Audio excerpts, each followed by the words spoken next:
ఈరోజు కొరకైనా దేవుని యొక్క వాక్యాన్ని చదువుకుందాం. లూకా సువార్త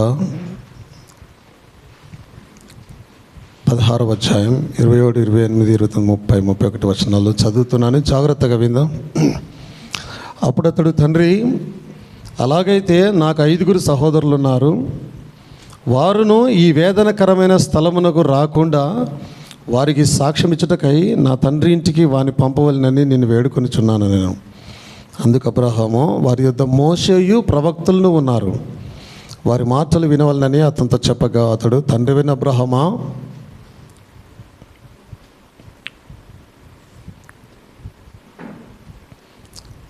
అలాగనవద్దు. మృతులలో నుండి ఒకడు వారి యొద్దకు వెళ్ళిన ఎడల వారు మారు మనస్సు పొందుదురని చెప్పాను. అందుకు అతడు, మోషేయు ప్రవక్తలను వారు వినని ఎడల, చెప్పిన మాటలు వారు వినని ఎడల మృతులలో నుండి ఒకడు లేచినను వారు నమ్మరని అతనితో చెప్పాను. నేను దేవుడి మాటల్ని దీవించునుగాక. దయచేసి కూర్చుందాం. ప్రభువైన యేసుక్రీస్తు మీకు అందరికీ వందనాలు తెలియజేస్తూ ఉన్నాను. ఆమేన్. సో ఈ రోజున నేను ఒక వర్తమానము ఏంటంటే,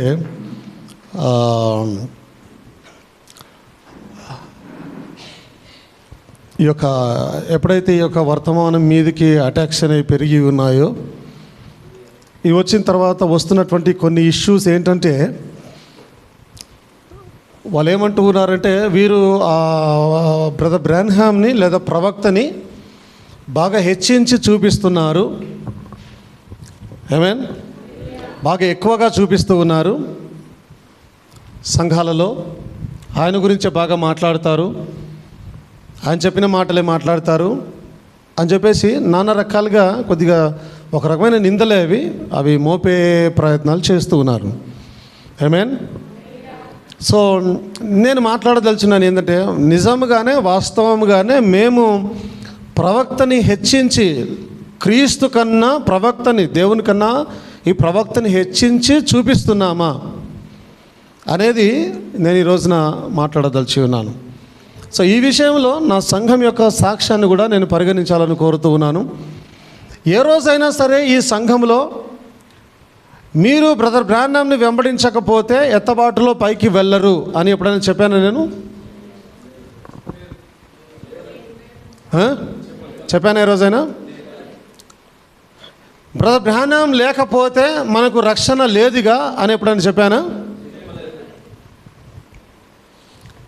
లేదంటే బ్రదర్ బ్రాన్హామ్ ఫొటోస్ కంపల్సరీ మనలో ఉండాలి, మన ఇండ్లలో ఉండాలి, కంపల్సరీ అది అని ఎప్పుడైనా చెప్పామా?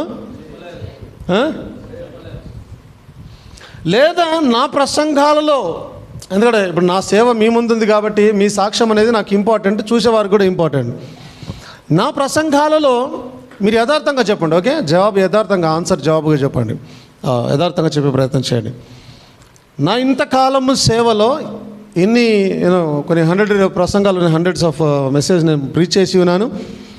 ఇన్ని ప్రసంగాలలో ఏ రోజైనా సరే క్రీస్తు కన్నా బ్రదర్ బ్రాన్హామ్ని ఎక్కువ చేసి చూపించినట్టు మీకు అనిపించిందా ఏ ప్రసంగంలో? గట్టిగా చెప్పాలండి అందరికీ. ఒక్క చేయి కూడా లేదా? ఫలానా ప్రసంగంలో ఇట్లా అనిపించింది అయ్యా అనేది. ఆమేన్. దేవునికి స్తోత్రం కలుగునుగాక. చాలా వందనాలు మీకు అందరికి కూడా. చాలా కృతజ్ఞుడనై ఉన్నాను మీరు ఇచ్చిన జవాబులను బట్టి. నేను సంతోషంగా ఉన్నాను, నేను ఆ రకంగా లేనని. ఆమేన్. అట్లా అని ప్రవక్త విలువను తీసేయడానికి లేదు. అదే ఈరోజు నేను బోధించబోతూ ఉన్నాను. మేము ప్రవక్తని దేవుని కన్నా ఎక్కువగా చూపించము. అఫ్కోర్స్ మేము ఆయనను ప్రేమిస్తాము, మా సహోదరుడు, మా కుటుంబంలో ఒక వ్యక్తిగా ఆయనను ప్రేమిస్తాము, కానీ క్రీస్తు కన్నా ఎక్కువగా ప్రేమించము. ఎందుకంటే ఆయన మాటలలో కూడా, మా మాటలలో కూడా, ఆయన కూడా మా వల్లనే రక్షించబడిన ఒక పాపి, కృపచేత రక్షించబడిన ఒక పాపి. మేమందరం సమానులమే, మేము కూడా పాపులమే, ఆయన కూడా పాపియే. ఆయన రక్షించబడ్డాడు, మేము రక్షించబడ్డాం. ఆయనకు దేవుడు ఒక విలువ కలిగిన ఒక ఉద్యోగాన్ని ఇచ్చి ఉన్నాడు, ఒక పరిచర్యని ఇచ్చి ఉన్నాడు. మాకు కొద్దిగా తక్కువ పరిచర్యలు ఇచ్చి ఉన్నాడు, విశ్వాసులకు క్రైస్తవ జీవితాలను ఇచ్చి ఉన్నాడు దేవుడు. అంతే తప్పితే ఆయన ఏదో ఉన్నతం చేసి కానీ ఇక ఆయన లేకపోతే ఇంకా ఏమీ లేదని కానీ ఒక క్వశ్చన్ కూడా అడిగినారు, ప్రవక్తని మోషేని అందరూ వెంబడించినట్టు ప్రవక్తను కూడా వెంబడించాలా? ఏమేన్ లిటరల్గా అక్కడ అర్థం చేసుకోవాలి. విషయం ఏంటంటే ఎక్కడికి పోతున్నాడు అనే విషయము మోషేకు మాత్రమే తెలుసు. అవునా? ఎక్కడ తీసుకెళ్ళి వెళ్తున్నాడు అనేది మోషేకు మాత్రమే తెలుసు. ఆయన వెనక 20 లక్షల మంది ప్రజలు ఉన్నారు. ఓకే, ఇప్పుడు మోషే ఇటు పోతున్నాడు అనుకుందాం. అమ్మ జాగ్రత్త ఉండండి బ్రదర్స్ అండ్ సిస్టర్స్.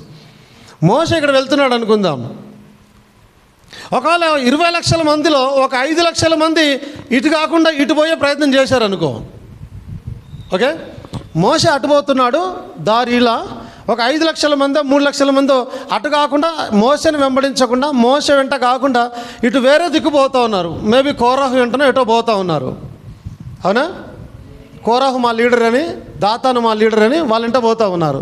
ఇప్పుడు కనాను దేశం పోవాలంటే కోరాహు తీసుకెళ్తాడా, ఇటు పోతే వెళ్తారా, ఇటు మోసే అంటే వెళ్తారా?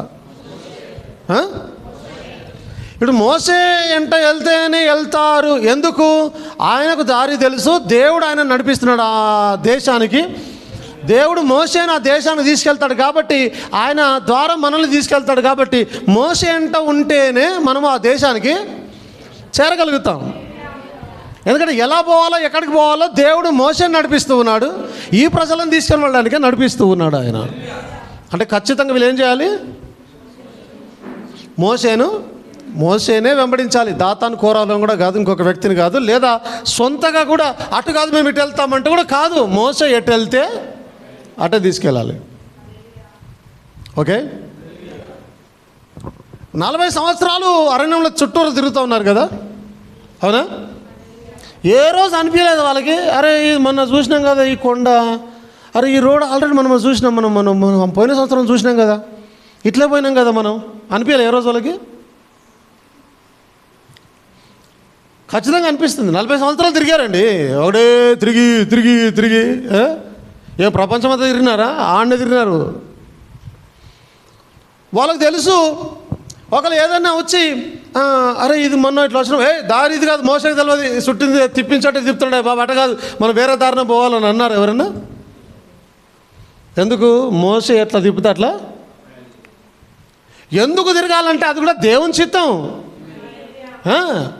దేవుడు శిక్షించాలనుకుంటున్నాడో, దేవుడు నేర్పించాలనుకుంటున్నాడో, దేవుని చిత్తం జరగాల, నువ్వు మోసే అంటేనే తిరగాల. ఇప్పుడు అట్లా అని మోసే దేవుని కన్నా గొప్పవాడా? మోసే లేకపోతే ఇక దేవుని రాజ్యం లేదా? మోసే లేకపోతే కనాను దేశం వెళ్ళలేమా? అబ్సల్యూట్గా వెళ్తాం. ఎందుకంటే మోసేనే వెళ్ళలేని పరిస్థితికి వచ్చాడు అక్కడ. ఇప్పుడు కనాను దేశానికి వీళ్ళని ఎవరు తీసుకుని వెళ్ళాలి? మోసే ప్లేస్లో ఎన్నిక చేయబడిన యెహోషువ. ఇప్పుడు మోసేను వదిలిపెట్టి ఎవరిని వెంబడించాలి? ఆ కాలానికి మరలా ఎన్నిక చేయబడిన ఆ ప్రవక్తని వెంబడించి ఆయన కనాను దేశానికి తీసుకొని వెళ్తాడు. ఇప్పుడు మోసే కన్నా యెహోషువ గొప్పవాడా? లేదంటే దేవుని కన్నా వీళ్ళిద్దరు గొప్పవాళ్ళ? నో. దేవుని ప్రణాళిక వెంబడించాలి అని అంటే నువ్వు ఆ కాలానికి దేవుడిచ్చిన ఒక మార్గంలో నువ్వు ప్రయాణించాలి. అట్లా అని ఆ మార్గము దేవుని కన్నా గొప్ప మార్గం కాదు అది, కానీ దేవునిలో నడిపించే మార్గం అది. దాన్ని వెంబడించాలి. అబ్సల్యూట్గా ఆయన వెంబడే ఉండాలా అంటే లేదు. ఆ పిస్గా కొనకు పోయిన తర్వాత మోషేను వదిలిపెట్టాలి, ఆయన్నే వెంబడించాల్సింది లేదు. మోషేని వదిలిపెట్టి ఆయన మానిన తర్వాత ఇప్పుడు నెక్స్ట్ ఎవరు వచ్చారో ఆయన అంటే వెళ్ళాలి. నేను చాలా ఒకరోజు ఫిలిప్పీన్స్లో కూడా బోధించిన ఇదే మాటలు. నేను ఏంటంటే ఎప్పుడైతే ఈ యొక్క మన మోషే ఎవరు? బ్రదర్ విలియం మేరియన్ బ్రహ్మ, మన మోషే ఆయన ప్రవక్త. ఎప్పుడైతే ఆయన ఈ లోకాన్ని విడిచిపెట్టిన పరిస్థితి వచ్చిందో, ఆయన పోయిన తర్వాత ఇప్పుడు ఎవరు? 5-fold మినిస్ట్రీ యెహోషువ వచ్చాడని చెప్పాను నేను. ఆ యెహోషువ ఎవరు? 5-fold ministry. ఇప్పుడు ఈ 5-fold మినిస్ట్రీని వెంబడిస్తాం. ఇప్పుడు వెంబడిస్తున్నారు. అదే 5-fold మినిస్ట్రీ బోధిస్తుంది, దాంట్లోనే సంఘాలు కట్టబడి ముందుకెళ్తున్నాయి. ఇప్పుడు ప్రవక్త లేడు. ఆ నెబో పర్వతం ఎక్కిన తర్వాత పిస్గా కొనకు పోయిన తర్వాత అక్కడ మోసేను వదిలిపెట్టాలి. ఆయన బతికినా చచ్చినా ఆయన లోనికి అడుగుపెట్టలేడు కాబట్టి వదిలిపెట్టి నెక్స్ట్ ఎవరు పోతారు? ఆయన పట్టుకొని లోపలికి వెళ్ళిపోవాలి. అది ఇక్కడ ఈ మోసే బ్రదర్ బ్రానమ్ చనిపోయిన తర్వాత కూడా నెక్స్ట్ వచ్చే 5-fold మినిస్ట్రీ యెహోషువ, ఆయన వెంట ముందుకు నడుచుకుంటూ వెళ్ళాలి. ఒకరికన్నా ఒకరు గొప్ప కాదు, ఎవరు దేవునికన్నా గొప్ప కాదు. మేమెందుకు ఒక ప్రవక్తని గొప్ప చేసి చెప్తామండి? మేమెందుకు ఒక మనిషిని దేవునికన్నా గొప్ప చేసి చెప్తాం? మాకు బుద్ధి లేదా? మేము చదువుకోలేదా? మాకు జ్ఞానం లేదా? మేము క్రైస్తవులం కాదా? మాకు ప్రత్యక్షత లేదా? మేము వాక్యం చదవడం లేదా? యేసుక్రీస్తు మాత్రమే దేవుడు అని మాకు తెలీదా? యేసుక్రీస్తుకి ఎవరు సమానం కాదని మాకు తెలీదా? తెలుసు. మేమెందుకు ఒక వ్యక్తిని ఎక్కువ చేసి చూపిస్తాం? కానీ ప్రవక్తకి ఇవ్వవలసిన మర్యాద ఇవ్వాలి. మామూలుగా ఒక పాస్టర్కే చాలా మర్యాద ఇవ్వాలని అంటారు, ఆయనతో ప్రార్థన చేయించుకోవాలని అంటారు, ఆయనకే కానుకలు ఇవ్వాలని అంటారు, ఆయన సంఘానికి లీడర్ అని అంటారు, కుటుంబానికి యజమాని ఆయన అని అంటారు, చాలా శక్తి కలిగిన వాడని అంటారు, ఆయన మమ్మల్ని నడిపించేవాడు అని అంటారు, పాస్టర్ గారు ఏది చెప్తే అది వినాలని అంటారు, ఎట్ట చెప్తే అట్ట చేయాలని అంటారు, తిడితే పడాలని అంటారు, ఏం చేస్తే అది చేయాలని అంటారు. ఒక పాస్టర్కి అంత విలువ ఇస్తున్నప్పుడు ఒక ప్రవక్తకి ఎంత విలువనివ్వాలి? ఆ విలువని మేము ప్రవక్తకి ఇస్తున్నాం. కానీ దేవుని కన్నా ఎక్కువ కాదు, దేవుని కన్నా ఎక్కువ చేసి చూపించడం లేదు. మేము క్లియర్గా ఈ విషయాలను క్రైస్తవ లోకం అర్థం చేసుకోవాలని నేను కోరుతూ ఉన్నాను. ఆమేన్. సో మెల్లిగా నేను ముందుకు తీసుకొని వెళ్తాను. ఆమేన్. దేవుని స్తోత్రం కలిగిన గాక. హల్లెలూయా. మెల్లిగా ముందుకు తీసుకొని వెళ్తాను నేను. ఆ విషయాన్ని గమనించండి. ఆ విషయాన్ని ఎందుకంటే ఎఫ్ఎస్సిలో రాసినట్టుగా సంఘానికి 5-fold మినిస్ట్రీ ఉంది. ఈ 5-fold మినిస్ట్రీలో ప్రవక్తలు ఒక భాగం, సంఘ కాపరులు ఉన్నారు, అపోస్తలులు ఉన్నారు, వీళ్ళందరూ ఉన్నారు. ప్రవక్తలు ఒక భాగం. సంఘ కాపరి సంఘాన్ని కాయవాడై ఉన్నాడు, ప్రవక్త సంఘాలను కాయవాడై ఉన్నాడు. ఓకే. సో లోకల్లో ఉండే ప్రవక్తలు వేరు, టెంపరీ ప్రవక్తలు. ఎలాగంటే సపోజ్ ఆరాధన జరుగుతున్నాం, వాక్యం జరుగుతున్నాయి, ఇట్లాంటి సమయాలలో సంఘంలో ఎవరి మీద పరిశుద్ధాత్మ దిగి వచ్చి ఒక ప్రవచనం చెప్పారు అనుకో, వారు ఆ టైంకి ప్రవక్త యొక్క ఆత్మ చేత ఉన్నారు. ప్రవక్త ప్రవచనం ఆ పరిస్థితిలో వారు ఉన్నారు. సో వారు టెంపరీ. మళ్ళీ నెక్స్ట్ వీక్ ఇంకొకరు ప్రవచనం చెప్పవచ్చు. అర్థమవుతుందా? సో వీరు లోకల్ సంఘంలో ఉండేటటువంటి చిన్న టెంపరీ ప్రవక్తలై ఉన్నారు. ఈరోజు ఒక స్త్రీ ప్రవక్తగా ఉండవచ్చు, రేపు ఇంకో బ్రదర్ ఉండవచ్చు, ఇంకొకరు ఉండవచ్చు, సంఘ కాపరి ఒక టైంలో ఉండవచ్చు, వారు అలాగనే వెళ్తూ ఉంటుంది. కానీ వేరాజ్ ఈ 5-fold మినిస్ట్రీలో ఉండి సంఘాలన్నిటి మీద దేవుని వాక్యాన్ని నడిపించేటటువంటి ఒక యూనివర్సల్ సంఘ ప్రవక్త ఒక ఆయన ఉంటాడు యాక్చువల్లీ. ఆమేన్. ఎలాగైతే యెషయా ఉన్నాడు, ఇర్మియా ఉన్నాడు, హెజ్కేల్ ఉన్నాడు, దానియేలు ఉన్నాడు. ఓకే. ఎలాగైతే మోషే ఉన్నాడో, ఎలాగైతే అబ్రహాం ఉన్నాడో, ఇస్సాకులు యాకోబులు ఉన్నారు, నోవాహు ఎలాగైతే ఉన్నాడో, చాలా జాగ్రత్తగా గమనించాలి. ఆమేన్. అలాగన లోకానికి ఒక్క ప్రవక్త ఉంటాడు. ఎందుకు ప్రవక్తకు ప్రత్యేకమైన స్థానం దొరికిందనంటే దేవుడు ప్రవక్తలో ఉండే మాట్లాడతాడు డైరెక్ట్గా. పరిశుద్ధ గ్రంథం మొత్తం కూడా ధ్యానం చేస్తే ఆ గ్రంథం అంతట్లో కూడా దేవుడు ప్రవక్తలలో ఉండే మాట్లాడుతున్నాడు. ప్రవక్తలకు చెప్పకుండా నేను ఏమీ చెయ్యనని దేవుడు మాట ఇస్తున్నాడు యాక్చువల్లీ. కాబట్టి ప్రవక్తలకు ఒక ప్రత్యేకమైన స్థానం ఉంది. ఆ ప్రవక్త యొక్క శరీరము, హృదయము, జీవితము దేవుని యొక్క ఆఫీస్గా ఉంది. అది ప్రవక్త దేవుడు ప్రవక్తలో ఉండి ఆయన ప్రజలతో మాట్లాడుతూ ఉంటాడు. ఆమేన్. కాబట్టి ఒక యూనివర్సల్ ప్రాఫిట్ ఉంటాడు. ఒక మామూలుగా ఒక 10-20 మంది 50 మంది ఉన్న సంఘ కాపరికి అంత విలువనియాలంటే ఒక యూనివర్సల్గా ఒక ప్రవక్తగా జగదుత్పత్తి కన్నా ముందే ఎన్నిక చేయబడి వచ్చిన ఒక ప్రవక్తకి ఎంత మర్యాద ఇవ్వాలి? చాలా మర్యాద ఇవ్వాలి. కానీ క్రీస్తు కన్నా ఎక్కువ కాదు. మరలా అక్కడికి వస్తూ ఉన్నాం. చాలా ప్రేమించాలి, కానీ క్రీస్తు కన్నా ఎక్కువ కాదు. చాలా ఎత్తిపట్టాలి ఆయనని, కానీ క్రీస్తు కన్నా ఎక్కువ కాదు. మేము ఎత్తిపట్టడం లేదు, మేము ఆయనకు గౌరవిస్తున్నాం. క్రీస్తు కన్నా ఎక్కువ గౌరవం ఇవ్వడం లేదు. ఎందుకంటే మా దేవుడు క్రీస్తు, మనుషులు కాదు. ఎవరైతే వీరు ప్రాఫిట్ని ఎక్కువగా ఎత్తి చూపిస్తున్నారు అని అనుకుంటున్నారో దయచేసి గమనించండి, మీరు తప్పు భావన కలిగి ఉన్నారు మా పట్ల. మేము అలా చేయడం లేదు. ఈరోజు ఏదైతే నా సంఘంలో సాక్ష్యం వినిపించానో నా సంఘం సాక్ష్యం మాత్రమే కాదు, మొత్తం వధువు సాక్ష్యం కూడా అదే ఉంటుంది. ఇది నాన్న ఏ సంఘంలో పోయి ఎవరిని అడిగినా అదే సాక్ష్యం ఇస్తారు. లేదు లేదు లేదు లేదు అదే సాక్ష్యం ఉంటుంది. ఆమేన్. ఎందుకంటే ఈ వధువు అనేది క్రీస్తును తన భర్తగా భావిస్తుందే కానీ వేరే మనుష్యుని కాదెట్టి పరిస్థితిలో. ఒకే దేవుణ్ణి కలిగి ఉన్నాం కానీ వేరే దేవుడు మాకు లేడెట్టి పరిస్థితిలో. దేవుని స్తోత్రం కలిగిన గాక. ఆమేన్. ఇప్పుడు ఓడలోకి ఎక్కాలంటే ఎవరిని వెంబడించాలి? అవునా? లేదు నేను ఓడగట్టుకుంటానంటే లేస్తుంది అది. నేను ఒకరోజు ప్రసంగం చేశాను, ఇక్కడ చేశాను, వేరే చోట్ల కూడా చేశాను.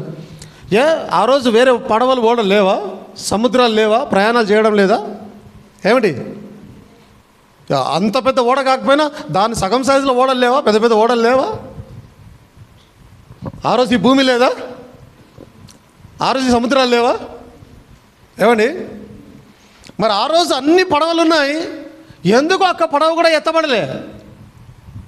తుఫాను వచ్చినప్పుడు ఎందుకు పడవ, ఓన్లీ ఈ నోవా చేసిన పడవ మాత్రమే పైకి ఎత్తబడింది, మిగతా పడవలో ఎవరు వేసుకొని వచ్చి రక్షించుకోలేదు వారు తమను తాము.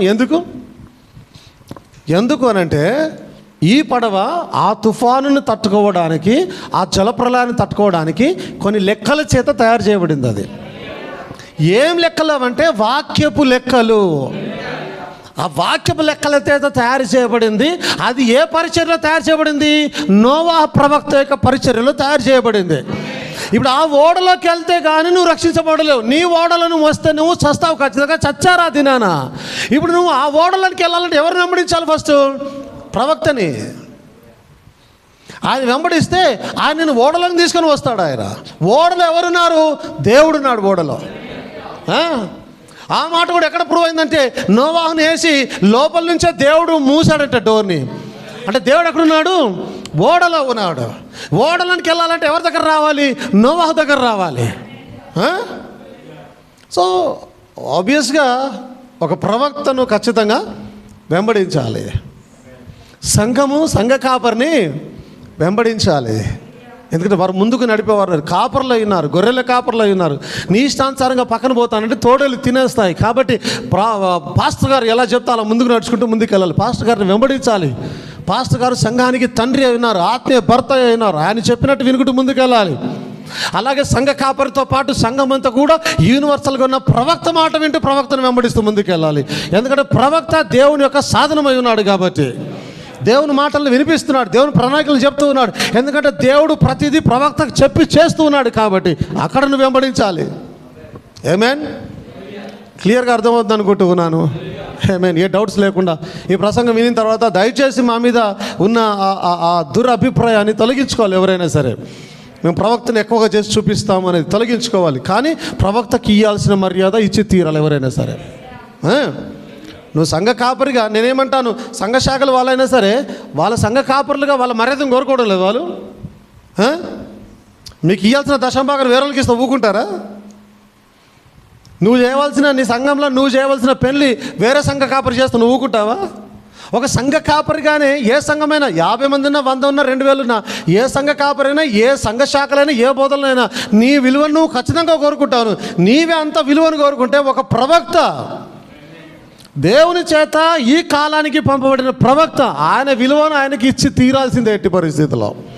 ఆయన మామూలు ప్రవక్త కాదు. ఆయన ఏలియా ఆత్మ చేత దిగి వచ్చిన ప్రవక్త అయి ఉన్నాడు. ఆయన 7 ముద్రలను చూసి దాంట్లో ఉన్మేషాలను బయటికి పెట్టడానికి వచ్చిన ప్రవక్త. ఆయన పరిచర్యలోనే ముద్రలు తెరబడతాయని రాయబడింది పరిశుద్ధ గ్రంథంలో. అంత విలువైన ప్రవక్తకి ఎంత విలువ ఇవ్వాలో అంత విలువ ఇవ్వాలి. క్రీస్తు కన్నా ఎక్కువ కాదు. అందరూ అనుకుంటున్నారు క్రీస్తు కన్నా ఎక్కువ ఈయనని చెప్తారు, ఈయన మాటలు చెప్తారు, ఈయన గురించే చెప్తారు. నో నో నో నో అలా కాదు అది. ఇప్పుడు ఆయన చెప్పిన కోట్స్ కానీ వాటిని మేము చదువుతాను. ఇక్కడ చదువుతున్నప్పుడు మీరు గమనించాలి. ఒకవేళ అవి తప్పు అనుకుంటే నేనేం చదువుతాను? అవి తప్పు అనుకుంటే నేనేం చదువుతాను? ఇంకోటి వాటిని చదువుతున్నాను అంటే అవి నిజమని నమ్మినందుకు కదా చదువుతున్నాను. ఇంకోటి పుల్పిట్లో చదువుతున్నాను అని అంటే దాని అర్థం ఇది బైబుల్ ఒక్కటే అనే కదా చదువుతున్నాము. ఎందుకంటే ఆయన వేరేదని చెప్పలేదు, బైబిల్లో ఉన్నది చెప్పాడు. నేను చాలాసార్లు వర్తమానానికి ఒక మంచి నిర్వచనం ఇచ్చాను. ఏంటంటే ఎలాబొరేటెడ్ బైబిల్. అది క్లుప్తంగా ఉన్న బైబిల్ మన చేతుల్లో ఉన్నది. ఓకే, క్లుప్తంగా ఉన్న బైబిల్. ఇదేమో బైబిల్ ఎలాబొరేటెడ్ అంటే చాలా చక్కగా వివరించబడిన పరిశుద్ధ గ్రంథం. అంతే, దానికి దీనికి తేడా ఏమిలే. ఎవరేమనుకున్నా ఏదేమనుకున్నా ఇది మాకు పరిశుద్ధ గ్రంథమే. దీంతో సమానమైన విలువ కలిగిన వర్తమానం కూడా పరిశుద్ధ గ్రంథమే. ఎందుకంటే దాంట్లో ఉన్నది దీంట్లో ఉన్నది, దీంట్లో ఉన్నది దాంట్లో ఉన్నది, తేడా ఏమీ లేదు. So it's different subject. ఆయన చెప్పింది చదువుతారు. ఎందుకు చదవమండి? ఎందుకు చదవని చెప్పండి. ఏసన్న సంఘాలలో ఏసన్న ప్రసంగాలు చదువుకోవడం లేదు వారు? ఏమండి? బ్యాప్టిస్ట్ సంఘాలలో వాళ్ళ లీడర్ ప్రసంగాలు చదువుకోలేదా? వాళ్ళ లీడర్ ఫోటోలు పెట్టుకోవాలి చర్చిలలో? చెప్పాలి.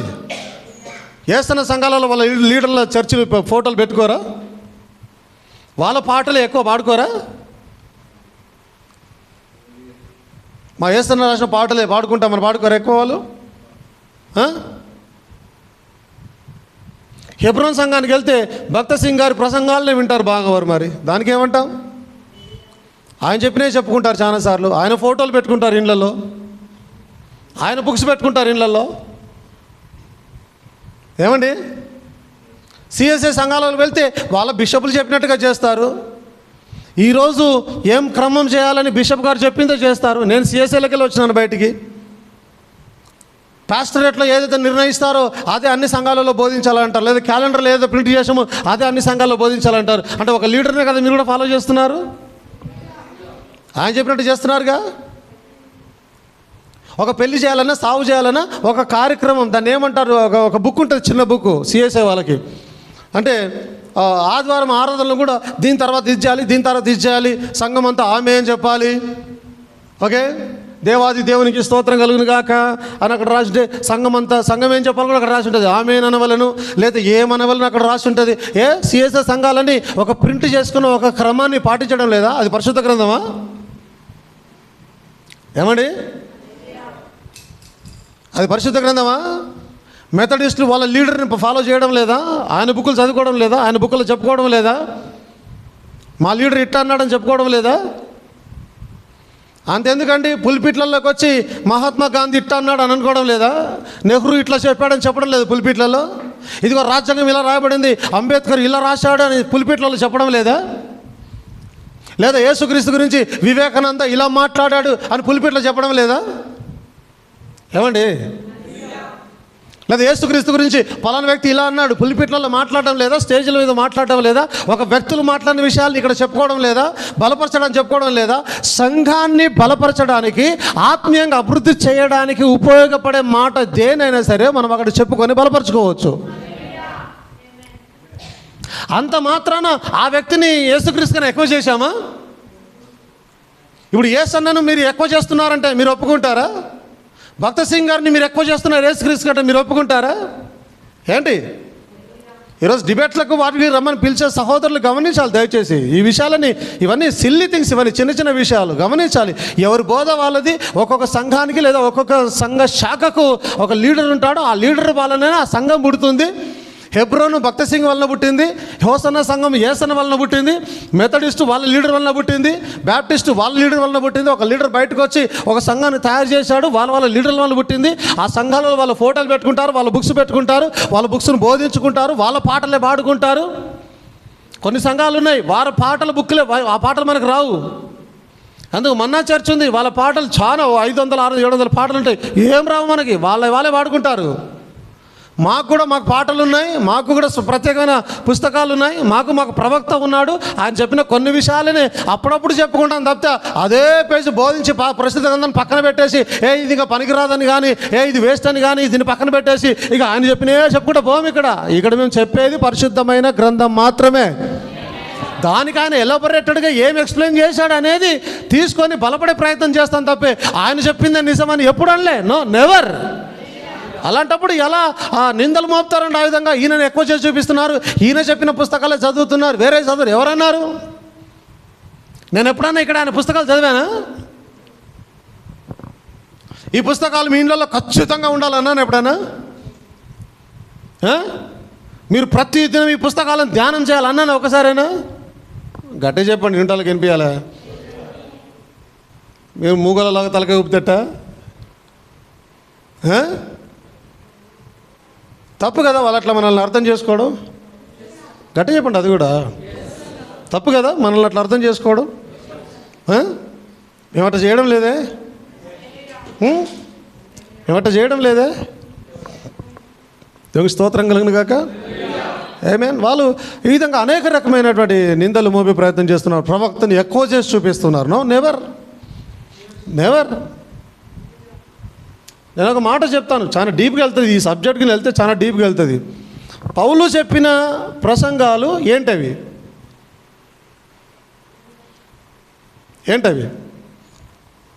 పౌలు ప్రసంగాలు అవి యేసుక్రీస్తు ప్రసంగాలా? చెప్పాలి. పౌలు రాసిన పత్రికలు యేసుక్రీస్తు ప్రసంగాలా? కాదు, పౌలు ప్రసంగాలు.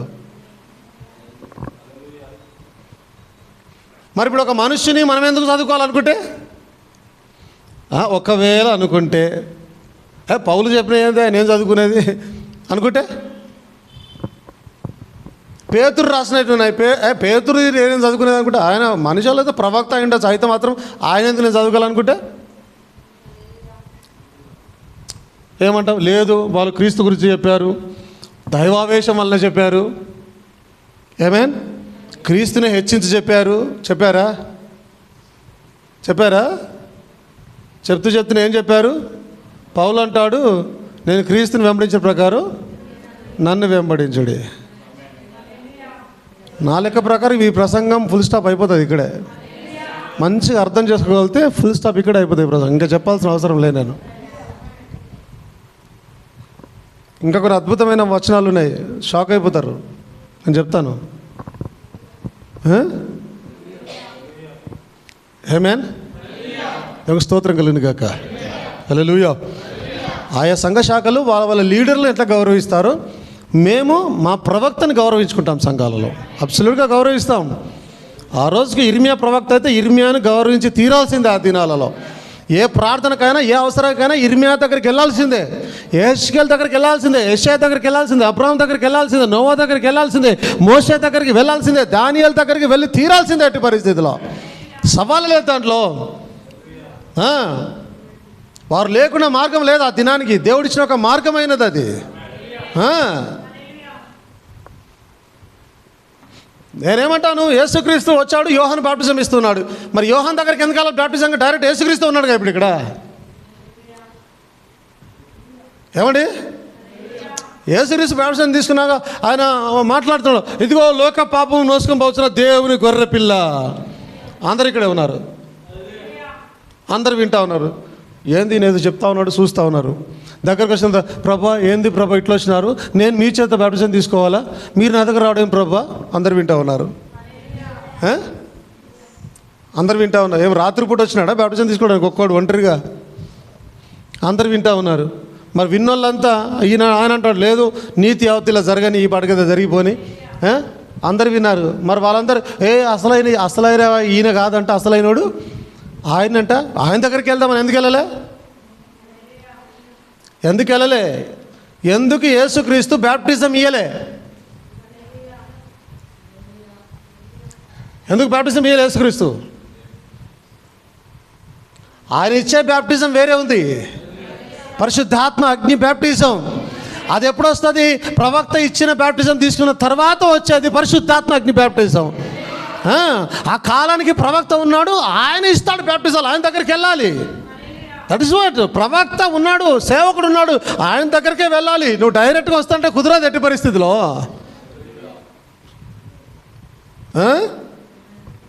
ఆమేన్. మీకు స్తోత్రం కలిగిన కాక. నేను నెమ్మదిగా సబ్జెక్ట్లోకి వెళ్ళే ప్రయత్నం చేస్తాను. ఓకే, సో ప్రవక్తలు మాత్రం ఉన్నారు, ప్రవక్త ఖచ్చితంగా ఉంటాడు. ఆమేన్. ఇప్పుడు ఈ ప్రవక్త వెళ్ళిపోయిన తర్వాత కూడా ఈయన వెళ్ళిపోయాడు, బట్ ఈ కాలాన్ని ఇంకా ముగించబడలేదు. కాబట్టి ఇది ముగించబడిన తర్వాత ఇశ్రాయేలీయులకు మరలా ఏలియా ఆత్మ కలిగిన ఇంకొక ప్రవక్త ఏలియా వస్తాడు అక్కడికి. ఆ టైంలో మోషే ఏలియాలు ఇద్దరు మరలా వచ్చి ఇశ్రాయేలీయులకు పరిచర్య జరిగించి క్రీస్తుని పరిచయం చేసి ఆ తర్వాత మరలా కాలం అనేది ముందుకు వెళ్తూ ఉంటుంది. దేవునికి స్తోత్రం కలిగిన గాక. ప్రవక్తలు అనేవి వారు ఖచ్చితంగా ఉంటారు. దేవుడు రావాలి అని అంటే ప్రవక్తలు కావాలి, దేవుని కార్యం జరగాలంటే ప్రవక్తలు కావాలి. దేవునికి స్తోత్రం కలిగిన గాక. ఆమేన్. అయితే ఇందాక నేను చదివిన మాట మనం గమనిస్తే, ఈ ధనవంతుడు పాతాళంలో ఉన్నాడు, దరిద్రుడు లేదా లాజరు అబ్రహాము రొమ్మున ఉన్నాడు. ఓకే, ఈ ధనవంతుడు బాధలు తట్టుకోలేక, ఆ బాధలు భరించలేక, అబ్రహామా తండ్రివైన అబ్రహామా కరుణించమని చెప్పేసి మాట్లాడుతూ ఏమంటున్నాడు ఆయన, అలాగైతే నాకు 5 సహోదరులు ఉన్నారు, వారును ఈ నరకానికి రాకుండా లేదా ఈ పాతాళానికి రాకుండా వాళ్ళకి సాక్ష్యం ఇవ్వడానికి ఆ లాజర్ని అయ్యా కొద్దిగా వారి దగ్గరికి పంపించయ్యా భూలోకానికి అని అంటే, అందుకు అబ్రహాము వారి యొక్క మోషేయు ప్రవక్తలను ఉన్నారు. ఇక్కడ నేను ఒక్క నిమిషం ఆగదలిచి ఉన్నాను. వాక్యం ఏం చెప్తున్నా, అక్కడ మోషేయు ప్రవక్తలను, మోషే ప్రవక్త కాదా ఏంటి? మోషే ప్రవక్త అయితే మళ్ళీ మోషేయు ప్రవక్తలను ఉన్నారని ఎందుకంటా ఉన్నారు? డైరెక్ట్ చెప్పచ్చు కదా, లేదా అక్కడ ప్రవక్తలు ఉన్నారని. ఎందుకంటే మోషే కూడా ప్రవక్తనే కాబట్టి, లేదా అక్కడ ప్రవక్తలు ఉన్నారని చెప్పేయచ్చుగా. మోషేయు ప్రవక్తలను ఉన్నారు అంటే మోషేను ఒక ప్రత్యేకమైన వ్యక్తిగా చూపిస్తూ ఉన్నారు అక్కడ. ఓకే, అది ఎందుకు అలా చూపిస్తున్నారు అని అంటే, నేను ఇంతకుముందు చెప్పి ఉన్నాను. యాక్చువల్లీ అక్కడ అబ్రహాం మాట్లాడుతున్న మాట మోషేయు ప్రవక్తలు అంటే, మోషే అంటే క్రీస్తు గురించి మాట్లాడుతూ ఉన్నాడు అక్కడ. ఎందుకంటే ధనవంతుడు అప్పుడే వచ్చి ఉన్నాడు, అదే కాలం నడుస్తూ ఉంది కాబట్టి క్రీస్తు అక్కడ ఉన్నాడు, ప్రవక్తలను ఉన్నారు. ఓకే, ఇప్పుడు ఏం రాస్తున్నాడు చూడండి, మోషేయు ప్రవక్తలను ఉన్నారు, వారి మాటలు వినవాలనని అతనితో చెప్పాడు. ఎవరి మాటలు వినాలి? ప్రవక్తల. ఇప్పుడు మోషే ఎంతకాలం ఉంటాడు? క్రీస్తు కొంతకాలం ఉండి వెళ్ళిపోతారు. ప్రవక్తలు ఒకరు పోయిన తర్వాత ఇంకో ప్రవక్త వస్తూనే ఉంటాడు. ప్రవక్తల వెంబడి ప్రవక్తలు వస్తూనే ఉంటారు. క్రీస్తు మాత్రం వచ్చి పోయినాడంటే తన కాలాన్ని బట్టి మరొకసారి వస్తాడు అంతే. ఏమేన్ అంతవరకు ఎవరి మాట వినాలి? వారు మోషే ప్రవక్త మాట వినాలి. మోషే వెళ్ళిపోతాడు కాబట్టి ఇప్పుడు ఎవరి మాట వినాలి? ప్రవక్తల మాటలు వినాలి. అవునా? దానికి స్తోత్రం కలను గాక. ఏమేన్ అతడు తండ్రి మీద అబ్రహామా అలాగనవద్దు, మృతుల నుండి ఒకడు వారి యొద్దకు వెళ్ళిన ఎడల వారు మారు మనసు పొందుదిరని చెప్పాను. అందుకు అతడు మోషేయు ప్రవక్తలను చెప్పిన మాటలు వారు వినని ఎడల, అంటే ఖచ్చితంగా ఎవరి మాటలు వినాలి? ప్రవక్తలు. మోషే వెళ్ళిపోతాడు. ఇంకా ఇప్పుడు మోషే యేసుక్రీస్తు అక్కడ ఆయన వెళ్ళిపోతాడు. వెళ్ళిపోయిన తర్వాత ఇంకెవరుంటారు? ప్రవక్తలు. ప్రవక్తల మాటలు వినాలి. దేవునికి స్తోత్రం కలుగును గాక. హల్లెలూయా. అక్కడ ఎందుకు రాయాలి? పాస్టర్ల మాట వినాలి, అపోస్తలుల మాట. అపోస్తలు లేరా? ఈ మాట జరుగుతున్నప్పుడు ఏమండి? సువార్థికుల మాట వినాలి, బోధకుల మాట వినాలి. ఎందుకు రాయాలి? ప్రవక్తల మాట వినాలని ఎందుకు రాశారు? ప్రవక్త యొద్దకే దేవుని వాక్యం వస్తుంది. వాక్యంలో క్లియర్గా రాయబడింది ఆ మాట. ఇంకోటి, ప్రవక్త ఒక్కడే యూనివర్సల్గా డీల్ చేస్తూ ఉంటాడు. అర్థమవుతుందా? ప్రవక్త యూనివర్సల్గా ఆయన డీల్ చేస్తూ ఉంటాడు. కాబట్టి సంఘ కాపరి అన్నాడు అనుకో, ఆ సంఘ ఇప్పుడు ఈ ధనవంతుడు ఆ సంఘానికి పోతున్నాడో లేదు, సంఘ కాపరి మాట, బోధకుని మాట అన్నాడు అనుకో, బోధకుడు ఆ సంఘంలో బోధకుడు ఉన్నాడో లేడో. ఇంకా మ్యాండేటరీ ఏముంది? కొన్ని సంఘాలకు సంఘ కాపరులు కూడా ఉండరు, ఆ సంఘానికి సంఘ కాపరు ఉన్నాడో లేడో. కానీ ప్రవక్త యూనివర్సల్గా ఖచ్చితంగా ఉండి తీరుతాడు అక్కడ. ప్రవక్తల మాట విను. ఇది మామూలు మాట అండి. ఇంకోది ముందుకున్నాయి చూడండి. మేము ఎందుకు ఈ బ్రదర్ విలియం మేరన్ బ్రెన్హామ్కి ఎందుకు కొద్దిగా విలువను మేము ఎందుకు ఇస్తూ ఉన్నాం, ఒక ఉన్నతమైన విలువను మా సంఘాల్లో ఎందుకు ఇస్తూ ఉన్నామంటే మీరు గమనించాలి ఆ విషయాలని. నేను కిందకు చూపిస్తాను. ఈ ప్రసంగం విన్న తర్వాత ఎవరు కాదనిలేరు ఎట్టి పరిస్థితుల్లో అరే తప్పుగా నింద మోపామే వీళ్ళ మీద అనే భావనకు ఖచ్చితంగా వస్తారు. దయచేసి మీరు పాజిటివ్గా ఈ యొక్క వర్తమానాన్ని వినగలిగినట్టయితే. ఆమేన్. చూడండి, ఎలీషా దగ్గరికి వెళ్తే ఇప్పుడు ఎలీషాకి ప్రవక్త ఎవరు? ఏలియా. ఓకేనా? ఎలీషాకి ప్రవక్త ఏలియా. ఇప్పుడు ఏలియా ఆ అగ్ని రథాలను ఎక్కాడు. ఓకే, అగ్ని రథాలను ఎక్కి పైకి వెళ్తూ ఉన్నాడు ఆయన. ఎలీషా అది చూచి, జాగ్రత్త గమనించాలి, ఎలీషా అది చూచి నా తండ్రి. ఇప్పుడు ఎలీషాకి తండ్రియా? చెప్పండి. కాదు. అవునా? కానీ ఏమంటున్నాడు? వాస్తవానికి ఏమైంది? ఎలీషాకి ఏలియా ఆత్మీయ తండ్రి అయి ఉన్నాడు. నా తండ్రి, ఇశ్రాయేలు వారికి రథమును రౌతులను నీవే అని కేకలు వేస్తూ ఉన్నాడు. ఇశ్రాయేలుని కాపాడేది ఏలియానా?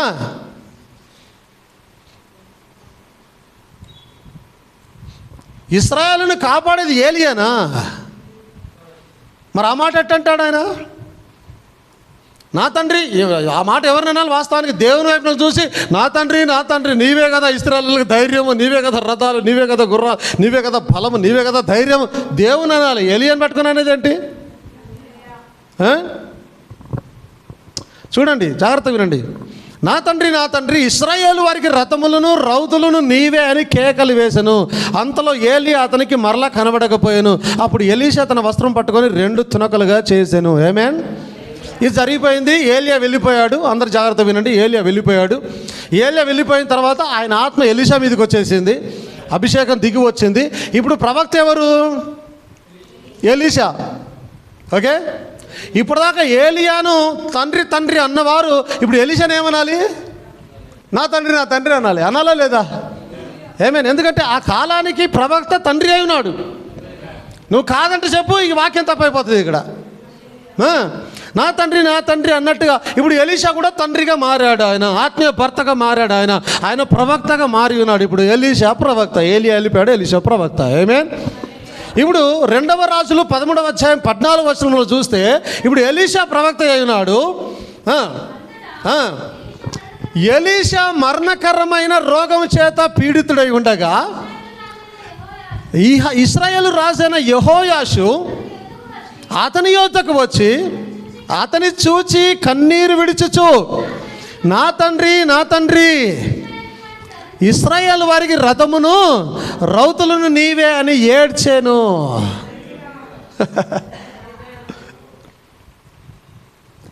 అంటే ఆ టైంలో ఎవరు ప్రవక్తగా ఉంటారో వారే సంఘానికి తండ్రి అయి ఉన్నారు.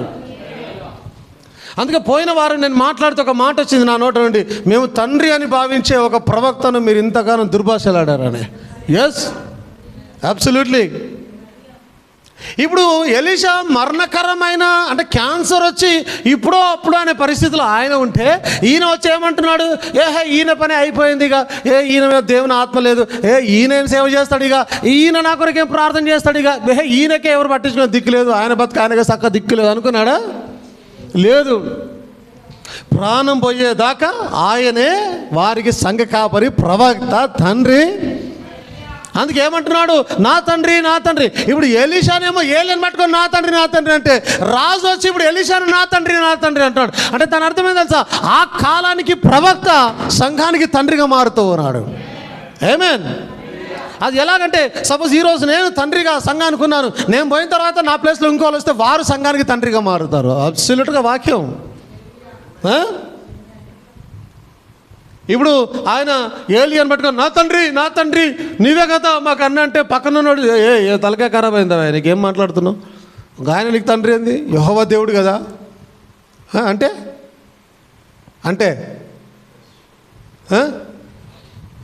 ఈరోజు వీళ్ళు అన్నట్టుగా ఏందా బాబు నువ్వు ఏలియాని ఎక్కువ చేసి చూపిస్తున్నావు? ఏలియాని దేవుడా నీకు? ఆయన ఎక్కువగా చేసి చూపిస్తున్నావు? నువ్వు దేవునికి కదా ప్రార్థన చేయాలి. ఏలియా ప్రార్థన చేస్తున్నావు ఏంది నువ్వు? మీ సంఘాల్లో ప్రవక్తని ఇలాగ ఎత్తు చూపిస్తారా మీరు? ఏలియాని అంతగానే వెచ్చి చేస్తున్నావు. నా తండ్రి అంటున్నావు, మాకు రథములు గుర్రాలు బలమంతా నీవే అంటున్నావు. ఏందయ్యా బాబు ఎలీషా, ఏమైనా ఉండి మాట్లాడుతున్నావా అని అంటే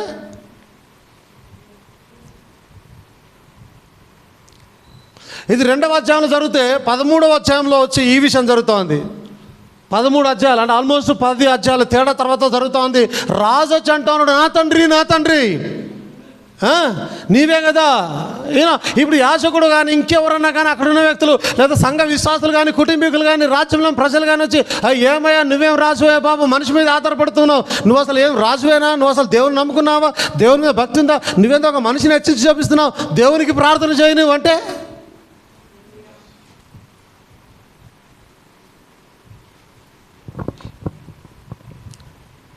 ఒకవేళ ఎవరన్నా సరే లేదు వాళ్ళు తప్పు మాట్లాడినారు అక్కడ, ఆ తప్పు అట్లా చేయకూడదు, వాక్యంలో రాయబడింది అట్లా అంటే నన్ను అబ్సల్యూట్ అది ఒకవేళ తప్పు అయింటే అప్పుడే అనేవాడు.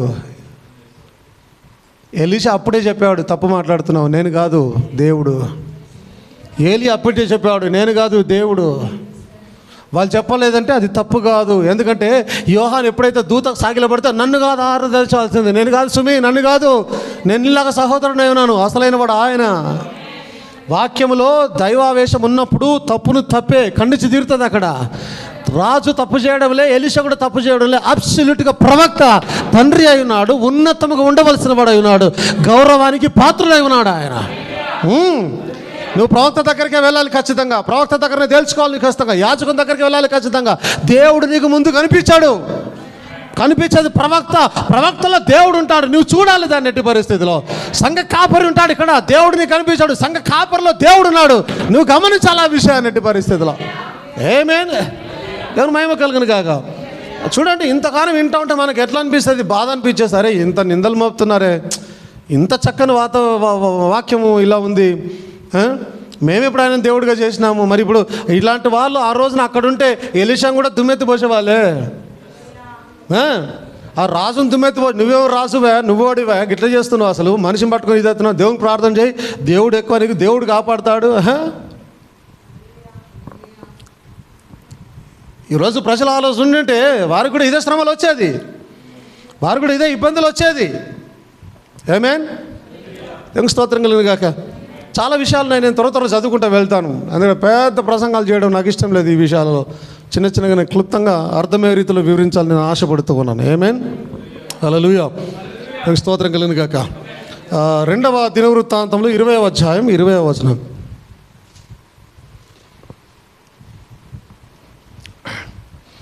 అంతటి వారు ఉదయముననే లేచి తెకోవా అరణ్యమునకు పోయిరి. వారు పోవచ్చుండగా యెహోషాపాతు నిలవబడి, యూదావారులారా, యెరూషలేము కాపురస్తులారా, నా మాట వినుడి, మీ దేవుడైన యెహోవాను నమ్ముకొనుడి. ఓకే, ఎవరు నమ్ముకోవాలి? యెహోవాను నమ్ముకొనుడి, అప్పుడు మీరు స్థిరపరచబడుదురు. ఆయన ప్రవక్తలను నమ్ముకొనుడి.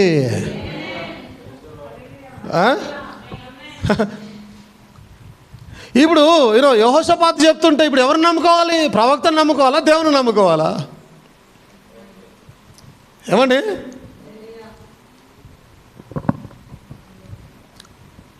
నువ్వు ప్రవక్తను నమ్ముకుంటే దేవుని నమ్ముకున్నట్టే. ఎందుకంటే నన్ను నేను పంపిన వాడిని అంగీకరించిన వాడు నన్ను అంగీకరించినాడు అని దేవుడు చెప్తా ఉన్నాడు. నువ్వు ప్రవక్తను అంగీకరిస్తే దేవుని అంగీకరించినట్టే. ఇక్కడ దేవుడు లేడు, సీన్లో లేడు, అక్కడ దేవుడు, ప్రవక్తలు ఉన్నారు. నువ్వు దేవుని నమ్ముకోండి, స్థిరపరచబడుదురు. ఆయన ప్రవక్తలను నమ్ముకొనుడి, అప్పుడు మీరు కృతార్థులగుదురని చెప్పాను. ఏమండి, వాక్యం చదివిస్తుంది, ప్రవక్తలను నమ్ముకొనుడి. ఇప్పుడు ఈ మాటను బట్టి ఏమంటారు చెప్పండి? నీకు స్వస్థత కొరకు సంఘ కాపరిని నమ్ముకుంటున్నావు నువ్వు. ఎందుకంటే నా సంఘ కాపరి ఆయన మీద దేవుని ఆత్మ అభిషేకం ఉంటుంది, ఆయన ప్రార్థన చేస్తే నాకు స్వస్థత వస్తుంది అని. ఎందుకంటే దేవుడు ఆయనను వాడుకుంటున్నాడు. స్వస్థపరిచేది ఆయన కాదు, దేవుడు స్వస్థపరుస్తాడు. కానీ దేవుడు వాడుకుంటాడు ఆయనని నీకు నమ్మకం ఉంది కాబట్టి నీ సంఘ కాపరి దగ్గరికి వెళ్ళి ప్రార్థన చేయించుకుంటున్నాను, లేదా ఒక సేవకుని దగ్గరికి వెళ్ళి ప్రార్థన చేయించుకుంటున్నాను, ఒక ఇవాంజలిస్ట్ దగ్గరికి వెళ్ళి ప్రార్థన చేసుకుంటున్నాను. అలాంటప్పుడు ఒక ప్రవక్త విషయం ఎలా? ఒక ప్రవక్త విషయం ఎలా?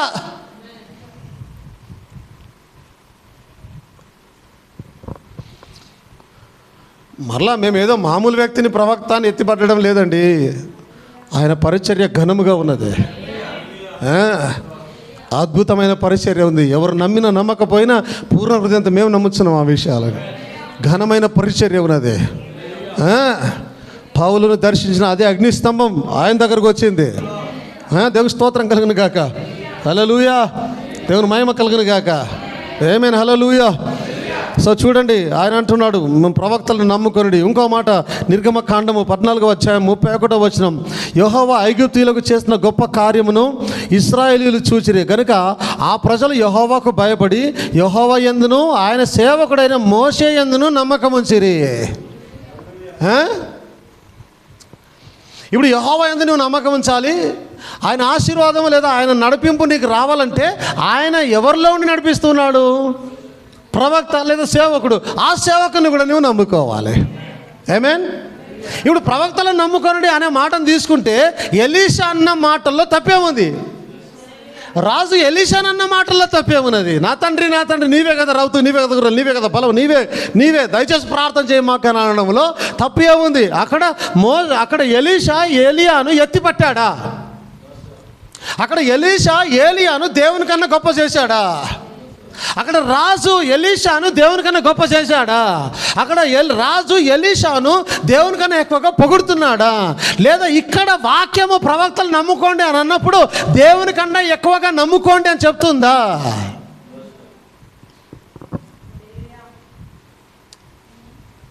ఆమేన్. అందుకే నేను గత వారం బోధించినట్టుగా, అంతమంది వారాలు బోధించినట్టుగా ప్రత్యక్షత లేకపోతే అది సింపుల్ వాక్యమైనా నీకు అర్థం కాదు. అర్థమైతే ఇట్లా మాట్లాడరు ఎవరు కూడా. మా మీద ఇలాంటి నిందలు వేయరు వాక్యం అర్థమవుతాయి. అర్థం కావడం లేదు కాబట్టి నిందలు వేస్తున్నారు. సర్లే, అందుకే భరిస్తున్నాం. ఎందుకు భరిస్తున్నామంటే అర్థం కావడం లేదు కాబట్టి. ఒక విషయం గమనించాలి. ఆ రోజు పుల్పిట్ మీద యేసుక్రీస్తు సిలువనెక్కుతూ ఉన్నప్పుడు చాలా జాగ్రత్తగా గమనించండి. ఆయన ఏమన్నాడు? తండ్రి వీరేమి చేయుచున్నారో వీరెరగరు గనుక వీరిని క్షమించుము అన్నాడా? ఎందుకన్నాడు? వాస్తవానికి వారు ఏం చేస్తున్నారో వారికి తెలియదు. ఈయన యేసుక్రీస్తు అని, మెస్సయ్య అని వారికి అర్థం కాలే. అర్థం కానప్పుడు వాళ్ళని ఏమని శిక్షిస్తాడు ఆయన? వారికి తెలియదు పాపం. అందుకే క్షమించుమని అడిగి ఆ నిందను ఏం చేస్తున్నాడు? ఆ మరణాన్ని ఆయన భరిస్తూ ఉన్నాడు. ఈరోజు మేము కూడా వీరేసే నిందలను భరిస్తూ ఉన్నాం, సిద్ధంగా ఉన్నాం భరించడానికి. ఎందుకంటే మీరు వేస్తున్న నిందలు ఏమిటో మీకు అర్థం కావడం లేదా? మీకు వాక్యం తెలియక, అర్థం కాక నిందలు వేస్తున్నారు. ఆయన మెస్సియా అని తెలియక నిందలు వేశారు. ఆయన భరించాడు మరణాన్ని. మేము కూడా ఈరోజు నిందలు భరించడానికి సిద్ధంగా ఉన్నాం. వాక్యం సెలవిస్తుంది, నా నిమిత్తం ప్రజలు మిమ్మల్ని హింసించి నిందించినప్పుడు సంతోషించండి. ఆమేన్. కానీ జాలి పడుతున్నాం, వాక్యం అర్థం కానందువలన మీకు జాలి పడుతున్నాం. మేము వాక్యం మీకు అర్థమైతే బాగుండని ప్రార్థన చేస్తూ ఉన్నాం, బోధిస్తూ ఉన్నాం అర్థమయ్యేటట్టుగా. ఆమేన్. హల్లెలూయా. ఒక మాట పౌలు ఒక మాట మాట్లాడుతున్నాడు. ఈ మాట వినండి, ఇప్పుడు మీకు అర్థమవుతుంది. ఈ మాటతో ఇంకా వాళ్ళు వేసే నిందలకు అబ్సల్యూట్ ఫుల్ స్టాప్ అనేది రావాలి ఖచ్చితంగా. గలతీయులకు రాసిన పత్రిక 4వ అధ్యాయం 14వ వచనం.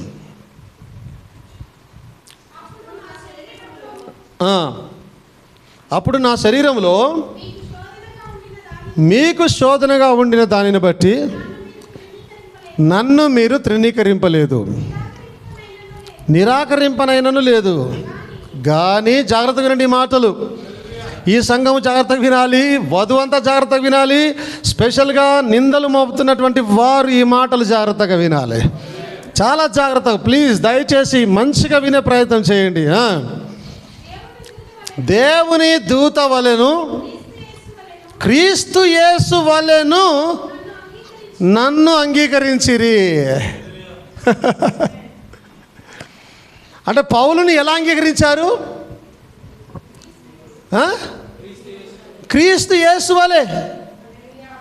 అంటే ఇంకో మాట చెప్పాలంటే క్రీస్తుని ఎంతగా అంగీకరించారో అంతగా పౌలుని అంగీకరిస్తూ ఉన్నారు. పౌలు చెప్తున్న మాట క్రీస్తు యేసు వలె అంటే ఆల్మోస్ట్ దైవము వలె, దేవుని వలె.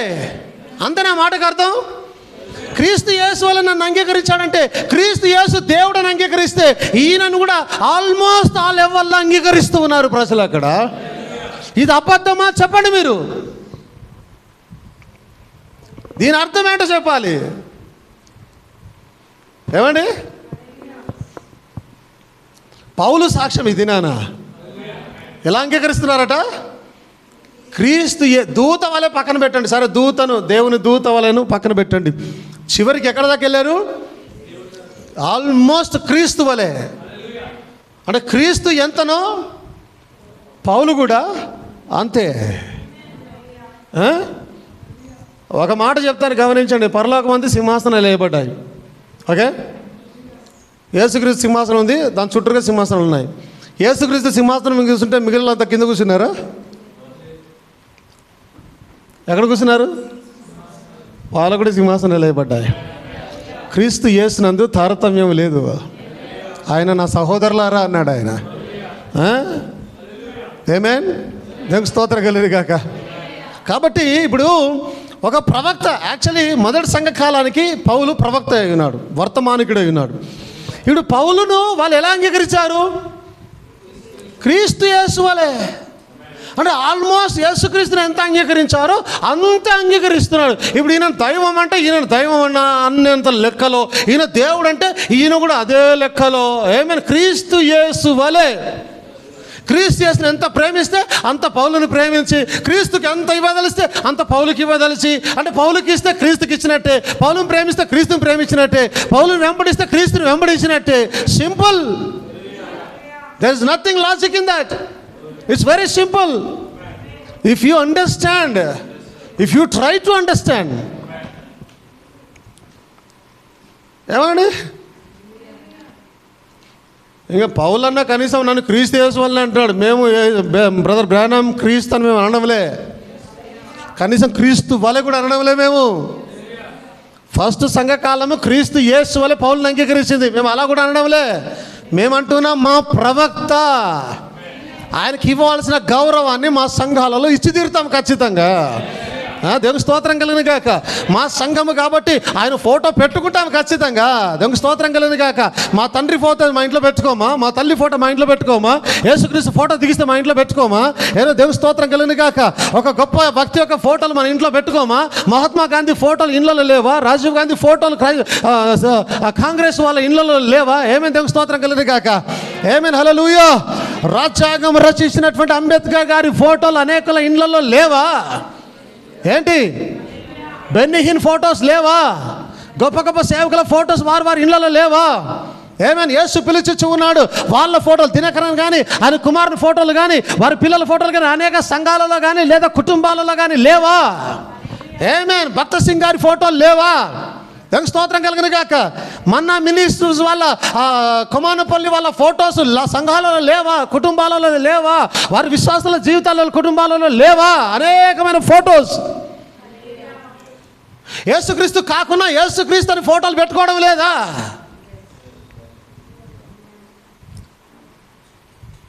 మా ప్రవక్త మాకు ఇష్టమైతే పెట్టుకుంటాం, లేకపోతే లేదు. సంఘంలోనే పెట్టుకుంటాం. తప్పేముంది? తప్పేముంది అంటున్నాను నేను. తప్పు లేదు దాంట్లో ఎట్టి పరిస్థితిలో. ఏమేన్ దయచేసి వింటున్న వారు ప్రేమపూర్వకంగా ఇవన్నీ ఆలోచన చేయాలని కోరుతున్నాం. ఆలోచించండి దయచేసి. ఆలోచించి కమెంట్లు పెట్టే ప్రయత్నం చేయండి. ఆలోచించి డిస్కషన్ చేసే ప్రయత్నం చేయండి. కమెంట్స్లో కానీ లేదా సహోదరులతో కానీ పక్కన వారితో డిస్కషన్ చేసుకునే ప్రయత్నం చేయండి. ఆలోచించండి ఈ విషయాలని. దేవుని స్తోత్రం కలండి గాక. యేసన్న ఫోటోలు మీ సంఘాలలో మీ కుటుంబాల్లో మీరు పెట్టుకుంటే తప్పు లేనప్పుడు మా ప్రవక్త ఫోటో మేము పెట్టుకుంటే తప్పేమొచ్చింది? తప్పేమొచ్చింది చెప్పాలండి? తప్పేమొచ్చింది అంటూ ఉన్నారు. ఇది ఒక్కటే కాదు, చాలా చాలా ఉన్నాయి చెప్పాలనుకుంటే. ఏదో ఏమంటారు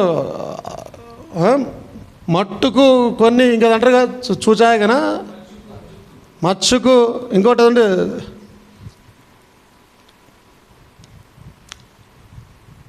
మళ్ళీ వెళ్ళిపోతారా అమెరికాకి రాత్రికి? టూకీగానా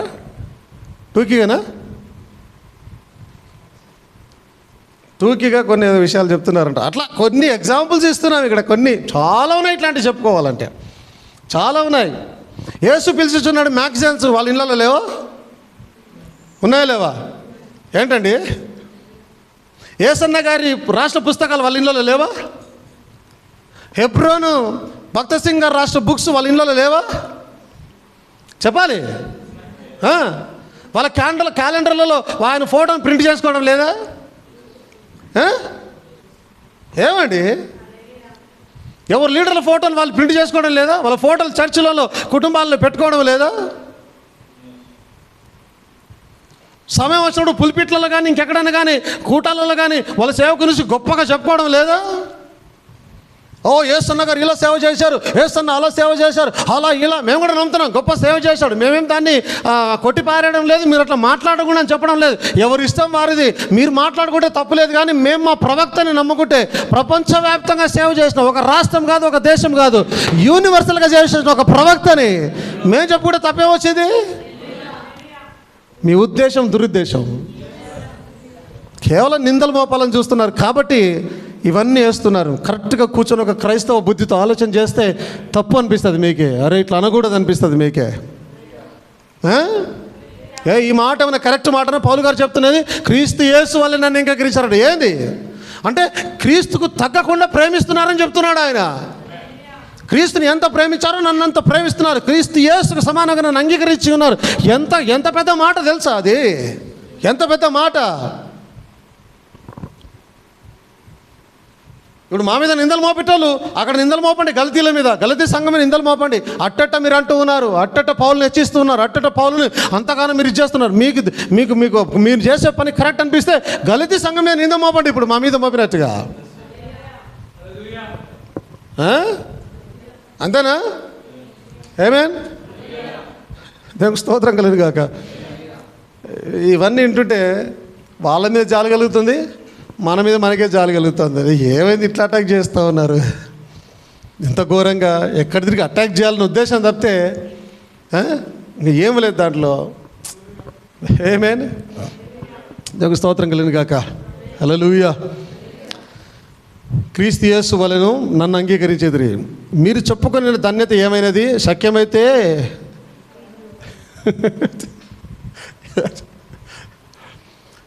శక్యమైతే మీ కనులు ఊడబీకి నాకు ఇచ్చి వేసి ఉందరు. ఏంది చెప్పండి ఇక, ఏంది ఇది?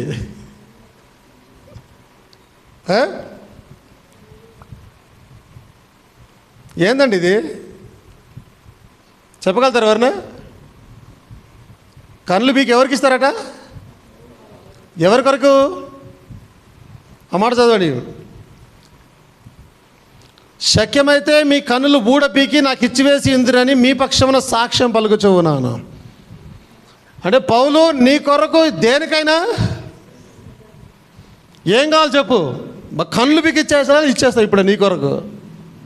ఏంది ఇది?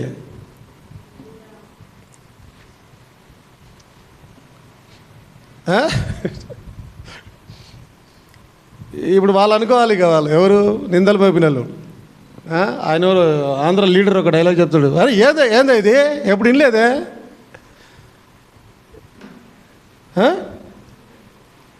ఏంది ఇది ఎప్పుడు వినలేదే? ఎప్పుడు వినలే ఈ మాటలు మీరు? పౌలు కొరకు కళ్ళు ఊడబికి ఇచ్చేస్తారంటారు వాళ్ళు అక్కడ. పౌలు కొరకు ఇచ్చేదేంది? మమ్మల్ని అడుగుతున్న సహోదరుడా, సహోదరి, మా మీద నిందలు పంపుతున్నవాడా, దయచేసి వెళ్ళి గలతీలను అడుగు వస్తారు. ఏమయ్యా దమక్ ఖరాబ్ అయిందా, మీకు తలకాయ ఖరాబ్ అయిందా, ఏం మాట్లాడుతున్నారు? క్రీస్తు కొరకు ఇస్తామని చెప్పాలి కానీ పౌలుకి ఇచ్చేదేంది? ఆ డైలాగ్ నాకు వస్తలే.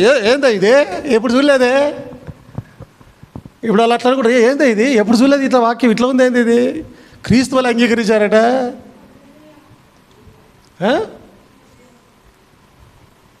ఆమేన్. దేవునికి స్తోత్రం కలిగిన కాక. అంటే రోస్టింగ్ చేసినప్పుడు కూడా ఇవన్నీ పెడుతున్నారు మధ్యలో. క్రైస్తవులు దుమ్ములు పోసుకుంటా మధ్యలో ఏం చేస్తున్నారు? సినిమా డైలాగులు, ఈ రాజకీయ నాయకుల డైలాగులు, కేసీఆర్ డైలాగులు. కేసీఆర్ అన్నాడా గమన కూర్చోండి, ఇదొక డైలాగు. ఇంకా కొన్ని డైలాగులు ఉన్నాయి. ఏది మన రాహుల్ గాంధీ ఏందది? ఖతం టాటా బాయ్ బాయ్. ఈ మాటతో ఖతం టాటా బాయ్ బాయ్. దయచేసి ఈ మాటలు విన్న తర్వాత ఎవరు కూడా నిందలు మోపడానికి ప్రయత్నం చేయకండి ప్లీజ్. ఎందుకంటే మీరు చేస్తున్న పని తప్పు, మీ ఆలోచన తప్పు. వాక్యం సెలవిస్తుంది దాన్ని. నేను మహిమ కలిగిన గాక. ఏమైనా హల్లెలూయా. నేను మీతో నిజమాడినందున మీకు శత్రువునైతినా, అది వదిలేద్దాం. 1 కొరింథీయులకు రాసిన పత్రిక 4వ అధ్యాయం 15వ వచనాన్ని చూడండి. 1 కొరింథీ 4:15. క్రీస్తునందు మీకు ఉపదేశకులు 10,000 మంది ఉన్నను, తండ్రులు అనేకులు కలరు. క్రీస్తు యేసునందు సువార్త ద్వారా నేను మిమ్మును కంటిని గనుక మీరు నన్ను పోలి నడుచుకొని వారై ఉండవలనని మిమ్మును బతిమాలు కొనుచున్నాను. ఆమేన్. ఒక మాట చాలా చక్కగా క్లియర్ చేస్తాను, వినండి అందరికీ. ఆమేన్. చాలా చక్కగా వినండి. పౌలు రాసిన పత్రికలు అవన్నీ కూడా అంతకుముందు ఆ మాటలు ఏమీ లేవు. ఇప్పుడు కొరింథీయులతో ఈ మాటలు మాట్లాడుతున్నప్పుడు ఇప్పుడు ఇవి మనకున్నాయి, కానీ కొరింథీయులకు అంతకుముందు ఉన్నాయి అవి. ఇప్పుడు నేను మీకు ఎట్లా బోధిస్తున్నానో అట్లా కొరింథీయులకు బోధిస్తున్నాడు ఆయన. అంటే అంతకుముందు లేవు. అంతకుముందు లేవంటే ఇప్పుడు ఈ మాటల కొరకు ఎవరిని వెంబడించాలి వారు? ఇక లేవు మాటలు వేరేయి, ఎవరిని వెంబడించాలి? పౌలు గారిని. ఎందుకు? పౌరులలో పరిశుద్ధాత్ముడు ఉన్నాడు, ఆత్మావేశం వల్ల మాట్లాడుతున్నాడు కాబట్టి అవి క్రీస్తు మాటలు. కాబట్టి ఇప్పుడు ఎవరిని వెంబడించాలి? దేవుని మాటలు మనకు కావాలంటే పౌలుని వెంబడించాలి. పౌలు చెప్తున్న మాట, మిమ్మల్ని బతిమలాడుకొనుచు ఉన్నాను, నన్ను వెంబడించండి. ఇప్పుడు దీన్ని ఏమనాలి? ఇప్పుడు మేము బ్రదర్ బ్రానాన్ని వెంబడిస్తున్నాం అని మీరు అనుకొని, ఒకవేళ వెంబడిస్తున్నాం అనుకుంటే మేము వెంబడిస్తున్నాం, ఓకే, వాక్యానుసారంగా వెళ్తూ ఉన్నాం, అది తప్పు అని మీరు అంటే పౌలు చేసింది తప్పు. లేదు లేదు, పౌలు అట్టట్ట తప్పైనది, ఆయన కరెక్టే చేశాడంటే మేము చేసింది కూడా కరెక్టే. లాక్ కియా జాయే, కంప్యూటర్ లాక్ కియా జాయే,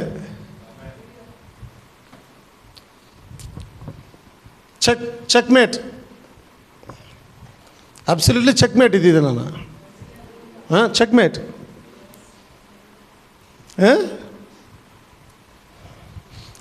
పెద్దగా బోధించాల్సిన అవసరం లే, చదువుకుంటూ పోతే చాలు.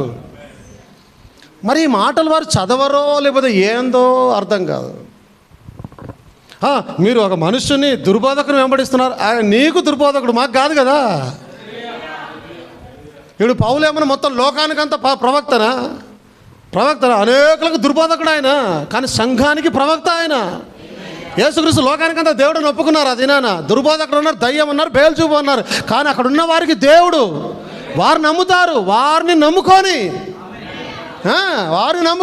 నీకు దుర్బోధకుడు అయిండొచ్చు ఆయన, ఇట్స్ ఓకే, నీ అభిప్రాయం అనేది, మేము కాదనం దాన్ని, కానీ మాకు నిజమైన ప్రవక్త ఆయన, మేము వెంబడిస్తాం ఖచ్చితంగా. వాక్యానుసారమే, అది వాక్యానుసారమే. ఆమేన్. మాటలు జస్ట్ చదివితే అర్థమైపోతే, వాళ్ళు చదవరో లేకపోతే ఏంటో అర్థం కాదు. ఇళ్ళలో కూర్చొని కదా వాక్య ధ్యానం చేస్తే వారికి విషయాలు క్లియర్గా అర్థమైపోతాయి. అంతే, సింపుల్, వెరీ సింపుల్. దీనికేం పెద్ద ప్రవక్త కావాలండి? మర్మాలు ఇప్పనికి ఇదేం పెద్ద మర్మమా? ఇదేనా మర్మమా? క్లియర్గా రాసినది అక్కడ. ఇంకో మాట అంటాడు చూడండి పౌలు కింద, నేను క్రీస్తుని పోలి నడుచుకున్న ప్రకారము మీరు నన్ను పోలి నడుచుకోండి. ఇప్పుడు క్రీస్తు పౌలుకు బోధిస్తూ ఉన్నాడు, పౌలు ప్రజలకు బోధిస్తూ ఉన్నాడు. ఇప్పుడు క్రీస్తుని వెంబడించడానికి క్రీస్తు లేడు అక్కడ, క్రీస్తు పౌలులో ఉన్నాడు. పౌలును వెంబడిస్తే క్రీస్తుని వెంబడిస్తున్నట్టే. ఇప్పుడు ఈ లోకంలో క్రీస్తు ఇక్కడ లేడు, క్రీస్తు ప్రవక్తల విలియం మేరీ బ్రనాంలో ఉన్నాడు, మనుష్య కుమారుడుగా దిగివచ్చి ఉన్నాడు. ఆయనను వెంబడిస్తే క్రీస్తుని వెంబడించినట్టే. వాక్యం ఎవరు తప్పనడానికి లేదు దాన్ని. ఇప్పుడు ఈ మాటకి ఎవరేం జవాబు చెప్తారండి? నేను క్రీస్తుని పోలి నడుస్తున్నాను, ఓకే, మీరు కూడా క్రీస్తుని పోలి నడుచుకోండి అన్నాడా? అరే ఎందుకు నింద మోపడం ఉత్తగా, బ్లైండ్గా, గుడ్డిగా నిందలు మోపడం దేనికి? ఏమండి, నేను క్రీస్తుని పోలి నడుచుకున్న ప్రకారం మీరు నన్ను పోలి నడుచుకోండి. ఇప్పుడు అనండి, పౌలుని పోలి నడుచుకునేది ఏంది అను, మీకు దమ్ము ధైర్యం ఉంటే అనండి ఒక మాట. అంటారా ఈ రోజున? అక్కడ అనలేరు, కానీ మేము వెంబడిస్తే మమ్మల్ని అంటారు. అందుకే నోరు ఉంది కదా అని ఇష్టానుసారంగా మాట్లాడి, ఇష్టానుసారం నిందలు మోపి, ఇష్టానుసారంగా రచరచ చేయకూడదు. No no no. ఒక టైం వచ్చినప్పుడు బాణం తిరుగుతుంది నీదికే. నువ్వు ఈరోజు వదిలిన బాణము నీకే రివర్సు తిరుగుతుంది, తిరిగే దినం వస్తుంది. కాబట్టి బాణాలు వదిలే ముందు చాలా జాగ్రత్తగా వదలాలి. నువ్వు వదిలితే టార్గెట్ తగలాలి, అట్లా వదలాలి. బూమ్ ర్యాంగ్ లాగా వదలొద్దు నువ్వు. బూమ్ ర్యాంగ్ వదిలితే తిరిగి తిరిగి తిరిగి మళ్ళీ నువ్వు నాకు పట్టించుకోలేనుకో, మూతి పండ్లు విషయంలాగా కొడితే వచ్చేది. ఎగ్జాక్ట్గా వచ్చి కొడతావు ముఖానికి. బాణం వదిలితే తగలాలి. ఏమాత్రం ఇది చేసినా అవతలవాడు వేస్తాడు నీకు. బాణం మిస్ అయిందనుకో వేస్తాడు అవతలవాడు. అంటే ఏం జరిగింది? నువ్వు వేసిన బాణం నీకు రిటర్న్ వస్తూ ఉంది. అందుకే జాగ్రత్త, మాట్లాడేటప్పుడు చాలా జాగ్రత్తగా ఉండాలి, జాగ్రత్తగా మాట్లాడాలి. దేవుని స్తోత్రం కలిగిన కాక. మీరు అన్ని విషయములలో నన్ను జ్ఞాపకము చేసుకొని, ఈ మాటలు చూడండి, మీరు అన్ని విషయంలో నన్ను జ్ఞాపకం చేసుకొనుచు నేను మీకు అప్పగించిన కట్టడలను గైకొనుచున్నారని మిమ్మల్ని మెచ్చుకొనుచున్నాను. ఇప్పుడు ఎవరైనా వచ్చి పౌలు ఎవడండి కట్టలు ఇవ్వడానికంటే? పౌలు ఎవడండి ఆయన వెంబడించడానికి, ఆయన జ్ఞాపకం చేసుకోవడానికి, ఆయన ఎవడండి కట్టలు ఇవ్వడానికి అని అంటే? ఇప్పుడు పౌలు ఏమంటున్నాడు? నేను చెప్పిన దేవుని కట్టడలన్నీ మీరు విని దేవుని వెంబడిస్తున్నారు అంటున్నాడా? ప్రతి విషయములో, అన్ని విషయములలో నన్ను జ్ఞాపకం చేసుకొనొచ్చు అంటే ఏంటి? పౌలు ఆ సంఘానికి ప్రవక్తగా ఉన్నాడు, సంఘ కాపరిగా ఉన్నాడు, అన్నీ అయి ఉన్నాడు. కాబట్టి ఏ కార్యక్రమం జరిగినా పౌలు గారిని జ్ఞాపకం చేసుకుంటూ, అంటే ఏమంటున్నారు? వాస్తవాన్ని చెప్పాలంటే పౌలు ఈ సంఘం నదులు ఇంకో సంఘం పోయినప్పుడు, ఈ ఆధ్వర్యంలో ఈ సంఘంలో ప్రసంగం జరుగుతున్నప్పుడు పౌలు గారు ఇలా రాశారు అని బోధిస్తూ ఉన్నారు అక్కడ. అన్ని విషయాలలో పౌలుని జ్ఞాపకం చేసుకుంటూ, ఒకవేళ సావు కార్యక్రమం జరుగుతుంది, పౌలు గారు అందుబాటులో లేరు, సావు ఎలా చేయాలి? పౌలు గారు ఇలా చెప్పారు, ఇలా చేయమని. ఆమేన్. పెళ్ళి ఎలా చేయాలి? ఇలా ప్రవక్త గారు పౌలు ఇలా చెప్పారు, పౌలు ఇలా అన్నారు, పౌలు అలా చెప్పారు, పౌలు ఇలా చేయొద్దని అన్నాడు, పౌలు ఇలా నేర్పించాడు, పౌలు ఈ విధంగా ముందుకెళ్ళమని అన్నాడు, పౌలు ఆయన ఎలా చేస్తే అలాగా చేయమని చెప్పాడు. పౌలును వెంబడిస్తూ ఉన్నారు. అబ్సల్యూట్గా పౌలు వెంబడిస్తా క్రీస్తుని వెంబడించినట్టే. ఎందుకంటే పౌలు క్రీస్తుని వెంబడిస్తున్నాడు కాబట్టి, పౌలు క్రీస్తు చెప్పిందే చెప్తూ ఉన్నాడు కాబట్టి. Praise the lord. ఒకవేళ పౌలు క్రీస్తుని వెంబడిస్తే, ప్రతి ప్రాణం క్రీస్తుని వెంబడిస్తే, ప్రతి ప్రాణాన్ని మేము వెంబడిస్తే, మేము వెంబడిస్తున్నది క్రీస్తునే, మనుషుని కాదు. ఎందుకంటే క్రీస్తు చెప్పిన మాటలు పౌలు చెప్తూ ఉన్నాడు, పౌలు మీరు చెప్పిన మాటలు ప్రతి ప్రాణం చెప్తూ ఉన్నాడు, ప్రతి ప్రాణం చెప్పిన మాటలు నేను చెప్తూ ఉన్నాను, నేను చెప్పిన మాటలు మీరు వెంబడిస్తూ ఉన్నారు. ఇది అబ్సల్యూట్గా క్రీస్తుకు కనెక్ట్ అయిపోతా ఉంది. అది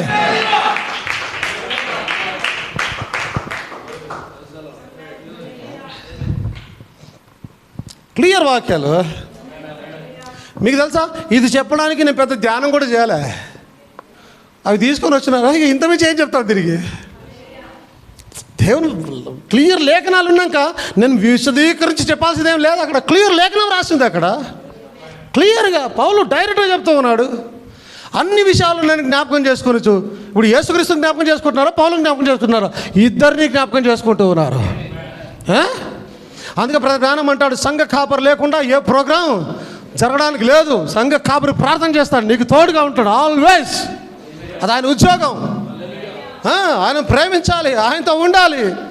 పౌలుని ఎలా వెంబడిస్తున్నారో అలాగే సంఘ కాపరితో ఉండాలి. ఎందుకంటే సంఘ కాపరి వర్తమానం వెంబడిస్తున్నాడు, ప్రవక్తను వెంబడిస్తున్నాడు, ప్రవక్త పౌలును లేదా క్రీస్తును అలాగే వెంబడిస్తున్నారు. కాబట్టి ఇది చాలా ఒక లైనేజ్. కాబట్టి నువ్వు ఆ లైన్లోనే ఉండే ప్రయత్నం చేయాలి. ఆమేన్. మిమ్మల్ని మెచ్చుకొని చూన్నాను మీరు అట్లా చేస్తున్నారని. ఇప్పుడు ఏమన్నా ఊరికే నా పేరు తీస్తున్నారా? వదిలేసి నేను మనిషిని దేవుని జ్ఞాపకం చేసుకున్నాను అన్నాడా? మీరు అన్ని విషయాలలో నన్ను జ్ఞాపకం చేసుకుంటున్నారు, నేను మిమ్మల్ని మెచ్చుకుంటూ ఉన్నాను.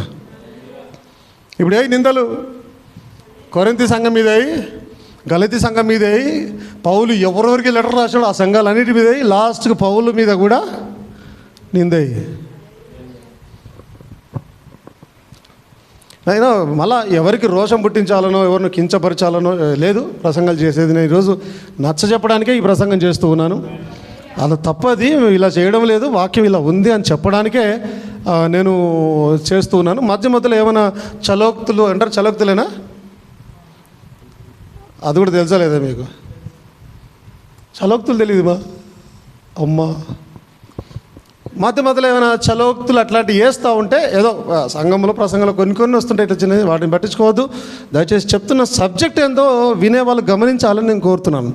ప్రేమపూర్వకంగా దీన్ని వినండి, గమనించే ప్రయత్నం చేయండి. ఆవేశంతో కూర్చుంటే లాభాలు ఉండవు.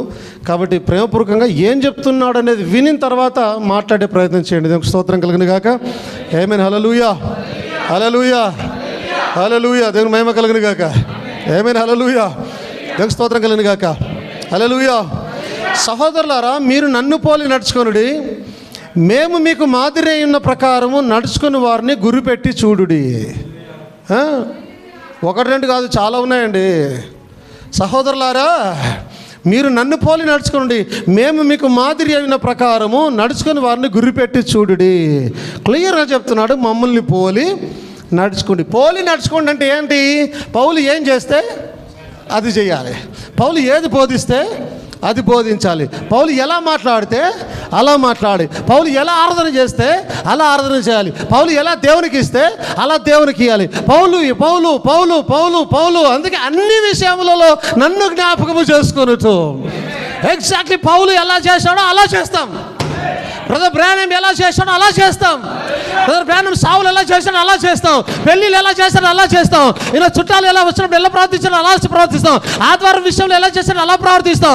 పౌలు లేదా పేతురు లేదా ఆ రకమైన ప్రవక్తలందరూ, విలియం మ్యారియన్ బ్రహ్మ్ ఎలా చేశాడో అలా చేస్తాం. వాక్యం అది. నీకు నచ్చకపోతే నీ ఇష్టం సహోదరుడా, సహోదరు, నీ ఇష్టం. మేము దాన్ని ఏం అనడంలే. నీకెందుకు నచ్చడంలే, నీకు నచ్చాలా అని నీ మీద దుర్భాషలు ఆడడంలే. దయచేసి నీ ఇష్టం అది. నీకు నచ్చచ్చు, నచ్చకపోవచ్చు. కానీ మాకు నచ్చింది అది. ఎందుకు నచ్చిందంటే వాక్యానుసారం అది. అన్ని విషయములలో పౌలును వెంబడిస్తూ, అన్ని విషయములలో ఆ మాటకు వస్తే మేము ప్రవక్త అని నమ్ముతున్నటువంటి విలియం మ్యారియన్ బ్రహ్మ్ని అన్ని విషయాలలో మేము ఫాలో చేయాలి. ఏమన్నా ప్రవక్త ఏమన్నాడు మాకు, కాబట్టి నీ గురించి మాట్లాడడం లేదు, మేము మీ గురించి చెప్పడం లేదు, మా గురించి చెప్పుకుంటున్నాం. ఆయన మాకు ప్రవక్త కాబట్టి అన్ని విషయాలు ఆయన జ్ఞాపకం చేసుకుని ముందుకెళ్ళాలి. వాక్యం చెప్తుంది అది. ఇప్పుడు చెప్పండి, మేము ప్రవక్తను ఎత్తి చూపిస్తున్నామా? వాక్యం ఎక్కడ పోతుంది తెలుసా? ఒక ప్రశ్న అడుగుతాను, కరెక్ట్గా జవాబు చెప్పండి అందరు కూడా. వినటాలు కూడా జవాబు చెప్పండి అందరు కూడా. కామెంట్లో చెప్పొచ్చు ఈ మాటకి ప్రశ్న. అట్లా కామెంట్లు పెడుతున్నారు కదా, ఇష్టం అడ్డగోలుగా నన్ను అరే తురి అంటా ఉన్నారు కదా. దేవుడు మీరు దీవించును కాక. It's okay.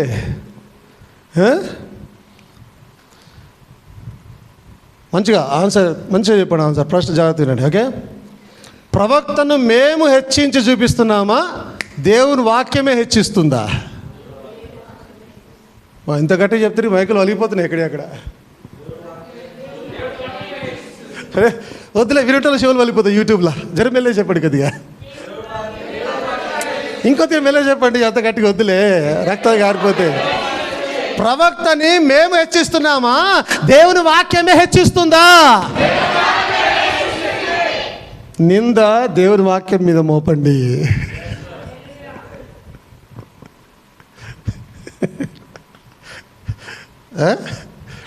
నింద దేవుని వాక్యం మీద మోపండి. దేవుని మహిమ కలుగును గాక. హల్లెలూయా. చివరి మాట చెప్పి నేను ముగిస్తాను దీన్ని. ఆమేన్. యోహాను సువార్త 13:20లో నేనెవరిని పంపుదునో వాని చేర్చుకొని వాడు నన్ను చేర్చుకొని వాడగును, నన్ను చేర్చుకొని వాడు నన్ను పంపిన వాడిని చేర్చుకొని వాడగునని మీతో నిశ్చయంగా చెప్పుచున్నాను నేను. అంటే ఇప్పుడు పౌలుని చేర్చుకుంటే ఎవరు చేర్చుకున్నట్టు? యేసుక్రీస్తుని చేర్చుకోండి. ఎందుకంటే పౌలుని ఎవరు పంపారు? యేసుక్రీస్తు పంపాడు కాబట్టి. ఆమేన్. దేవుని స్తోత్రం కలుగును గాక. ఇప్పుడు బ్రదర్ బ్రానమ్ని చేర్చుకుంటే ఎవరిని చేర్చుకున్నట్టు? యేసుక్రీస్తుని చేర్చుకున్నట్టు. ఎందుకంటే బ్రదర్ బ్రానమ్ని పంపింది ఎవరు? యేసుక్రీస్తు కాబట్టి. ఇది దేని మీద బేస్తో చెప్తున్నాం? అబ్సల్యూట్గా దేవుని యొక్క వాక్యం మీద ఆధారపడి చెప్తున్నాం దీన్ని. దేవుని స్తోత్రం. ఇంకొక మాట చివరిగా, మిమ్మల్ని చేర్చుకుని వాడు నన్ను చేర్చుకొనును, నన్ను చేర్చుకుని వాడు నన్ను పంపిన వాడిని చేర్చుకొనును. అంటే యేసుక్రీస్తుని చేర్చుకోవాలి ఇంట్లో కంటే ఆయన లేడు ఫిజికల్గా. ఇప్పుడు ఆయన ఎక్కడున్నాడు? ఆయన ఎవరినైతే పంపుతున్నాడో వారిలోనే ఉన్నాడు ఆయన, వారి చేతుల్లో వచ్చే వర్తమానంలో ఉన్నాడు ఆయన. ఆమేన్. దేవుని స్తోత్రం. ఇప్పుడు నీవు ఎవరికైనా లెటర్ రాసావండి, జాగ్రత్త లెటర్ రాసావు, పోస్ట్ బాక్స్లో వేసావు. ఇప్పుడు నీవు ఎవరి చేతిలో పోతున్నావు? ఇప్పుడు పోస్ట్ మ్యాన్ చేతిలో పోతున్నావు నువ్వు, అవునా? పోస్ట్ మ్యాన్ చేతిలో ఉన్నావు ఇప్పుడు నువ్వు. ఇప్పుడు పోస్ట్ మ్యాన్ని అంగీకరిస్తేనే క్రీస్తు నీ దగ్గరకు వస్తాడు. పోస్ట్ మ్యాన్ అంగీకరిస్తేనే నేను పంపిన లెటర్ నీకు చేరుతుంది. అర్థమవుతుందా? ద సేమ్ వే ఇక్కడ కూడా అలాగే. ఎప్పుడైతే క్రీస్తుని అంగీకరించాలంటే ఆయన ఎవరైతే పంపిస్తున్నాడో వారిని అంగీకరించాలి. That's it. ఎందుకంటే క్రీస్తు ఫిజికల్గా లేడు, ఆయన స్పిరిచువల్గా వారిలో ఉన్నాడు కాబట్టి వారిని అంగీకరిస్తే క్రీస్తుని అంగీకరించినట్టే. అందుకే బ్రదర్ బ్రానమ్ అన్నాడు, ఆయన ప్రవక్తకి ఎవరో ఒక కోటు, ఇద్దరికి ప్రవక్తకు ఆయన సోదరికి ఒక్కొక్క సూటుని తీసుకొని ఇస్తే బ్రదర్ బ్రానమ్ అన్నాడు, మీరు మా ఇద్దరికి ఒక్కొక్క సూట్ ఇవ్వలేదు కానీ యేసుక్రీస్తుకు 2 సూట్లు ఇచ్చారు అన్నారు వాళ్ళు. అబ్సల్యూట్గా ప్రవక్తను అంగీకరిస్తే ఏం జరుగుతుంది? ఆయన పంపించిన వారిని అంగీకరించినట్టే. చివరి మాట చెప్పి నేను ముగిస్తాను. ఆమేన్. మత్తయి సువార్త 10:41 చూడండి. ప్రవక్త అని ప్రవక్తను చేర్చుకొని వాడు ప్రవక్త ఫలము పొందును. ఏమని? హీఈస్ జస్ట్ ప్రాఫెట్ అని. అర్థమవుతుందా? ఇంకా ఏమో కాదు, అతడు ప్రవక్త అని ప్రవక్తను చేర్చుకొని వాడు ప్రవక్త ఫలము పొందును. ఆ బావి దగ్గర ఉన్న స్త్రీ అంటుంది, నీవు ప్రవక్తవని నేను నమ్ముచూ ఉన్నాను. ప్రవక్త ఫలం పొందుకున్నది ఆమె యాక్చువల్లీ. ఆ రకంగా ఈ దినాన ప్రవక్తను అంగీకరించేవాడు ప్రవక్త ఫలం పొందును. నీతిమంతుడని నీతిమంతుని చేర్చుకుని వాడు నీతిమంతుని ఫలము పొందును. అందుకే ఆయన అంటాడు, ఈ చిన్న వాటిలో ఎవడైనా సరే వీరు నా బిడ్డలని చిన్న గ్లాసుడు మంచినీళ్ళు ఇస్తే వారి ఫలం కోల్పోరని చెప్పాడు ఆయన. మీకు అర్థమవుతుంది వాక్యం? దేవునికి స్తోత్రం కలిగిన కాక. It's very clear. దేవుని మహిమ కలిగిన కాక. ఈ మాట ఎప్పుడు చెప్తున్నాడు తెలుసా? మిమ్మును చేర్చుకొని వాడు నన్ను చేర్చుకొనును, నన్ను చేర్చుకొని వాడు నన్ను పంపిన వాణిని చేర్చుకొనును. దాని కింద ఈ మాట చెప్తున్నాడు, ప్రవక్తను చేర్చుకుని వాడు ప్రవక్త ఫలం పొందును. మేము విలియం మ్యారియన్ బ్రెన్హామ్ ప్రవక్త అని మేము ఆయనను చేర్చుకున్నాము. ప్రవక్త ఫలాన్ని మేము పొందుకుంటున్నాం, ఆల్రెడీ పొందుకొని ఉన్నాము. ఆశీర్వదించబడిన జనాంగంగా ఉన్నాం మేము యాక్చువల్లీ. Praise the lord. దేవునికి మహిమ కలుగును గాక. ప్రవక్తను హెచ్చిస్తున్నది దేవుని వాక్యమే. ఎక్కడ దాకా హెచ్చిస్తుంది? దేవునితో సమానంగా హెచ్చించుకుంటుంది. అది ఎందుకు హెచ్చిస్తుంది? ప్రవక్తలో దేవుడు ఉన్నాడు కాబట్టి, ప్రవక్తల యొద్దకు దేవుని వాక్యం వస్తున్నది కాబట్టి, ప్రవక్తల ద్వారా దేవుడు మాట్లాడుచు ఉన్నాడు కాబట్టి. Praise the lord. దేవుని మహిమ కలిగిన గాక. హల్లెలూయా. దయచేసి ఈ మాటలు విన్న తర్వాత కూడా ఇంకా మీరు నిందలు మోపితే ఆ నిందలకు అర్థం లేదు. ఓకే, ఒక దినాన ఆ నిందలకు తీర్పులో లెక్క అప్పచెప్పాల్సి ఉంటుంది. ఏమేన్? ఖచ్చితంగా లెక్క అప్పచెప్పాలి. లేదంటే ఇక పైన నా ప్రసంగం విన్న తర్వాత ఎవరైనా సరే అరే తప్పు చేశామని క్షమాపణలు అడుక్కుంటే మీకు దేవుడు ప్రతిఫలాన్ని ఇస్తాడు. మిమ్మల్ని క్షమించాలని మా ప్రార్థన. ఏమేన్? తెలియకనే మీరు నిందలు మోపారు, మాకు ఆ విషయం తెలుసు. బట్ ఈరోజు నేను చెప్పి ఉన్నాను, విన్న ప్రతి ఒక్కరు లెక్క అప్పచెప్పాల్సి ఉంటుంది. ఈరోజు నేను చెప్పి ఉన్నాను కాబట్టి మీరు దాన్ని ఖచ్చితంగా ఫాలో అవ్వాలి. క్షమించమని అడుక్కోవాలి. దినాన ప్రభు దగ్గర క్షమాపణలు కోరుకోవాలి. దేవునికి స్తోత్రం కలిగిన గాక. దేవుడు మిమ్మల్ని అందరూ దీవించును గాక.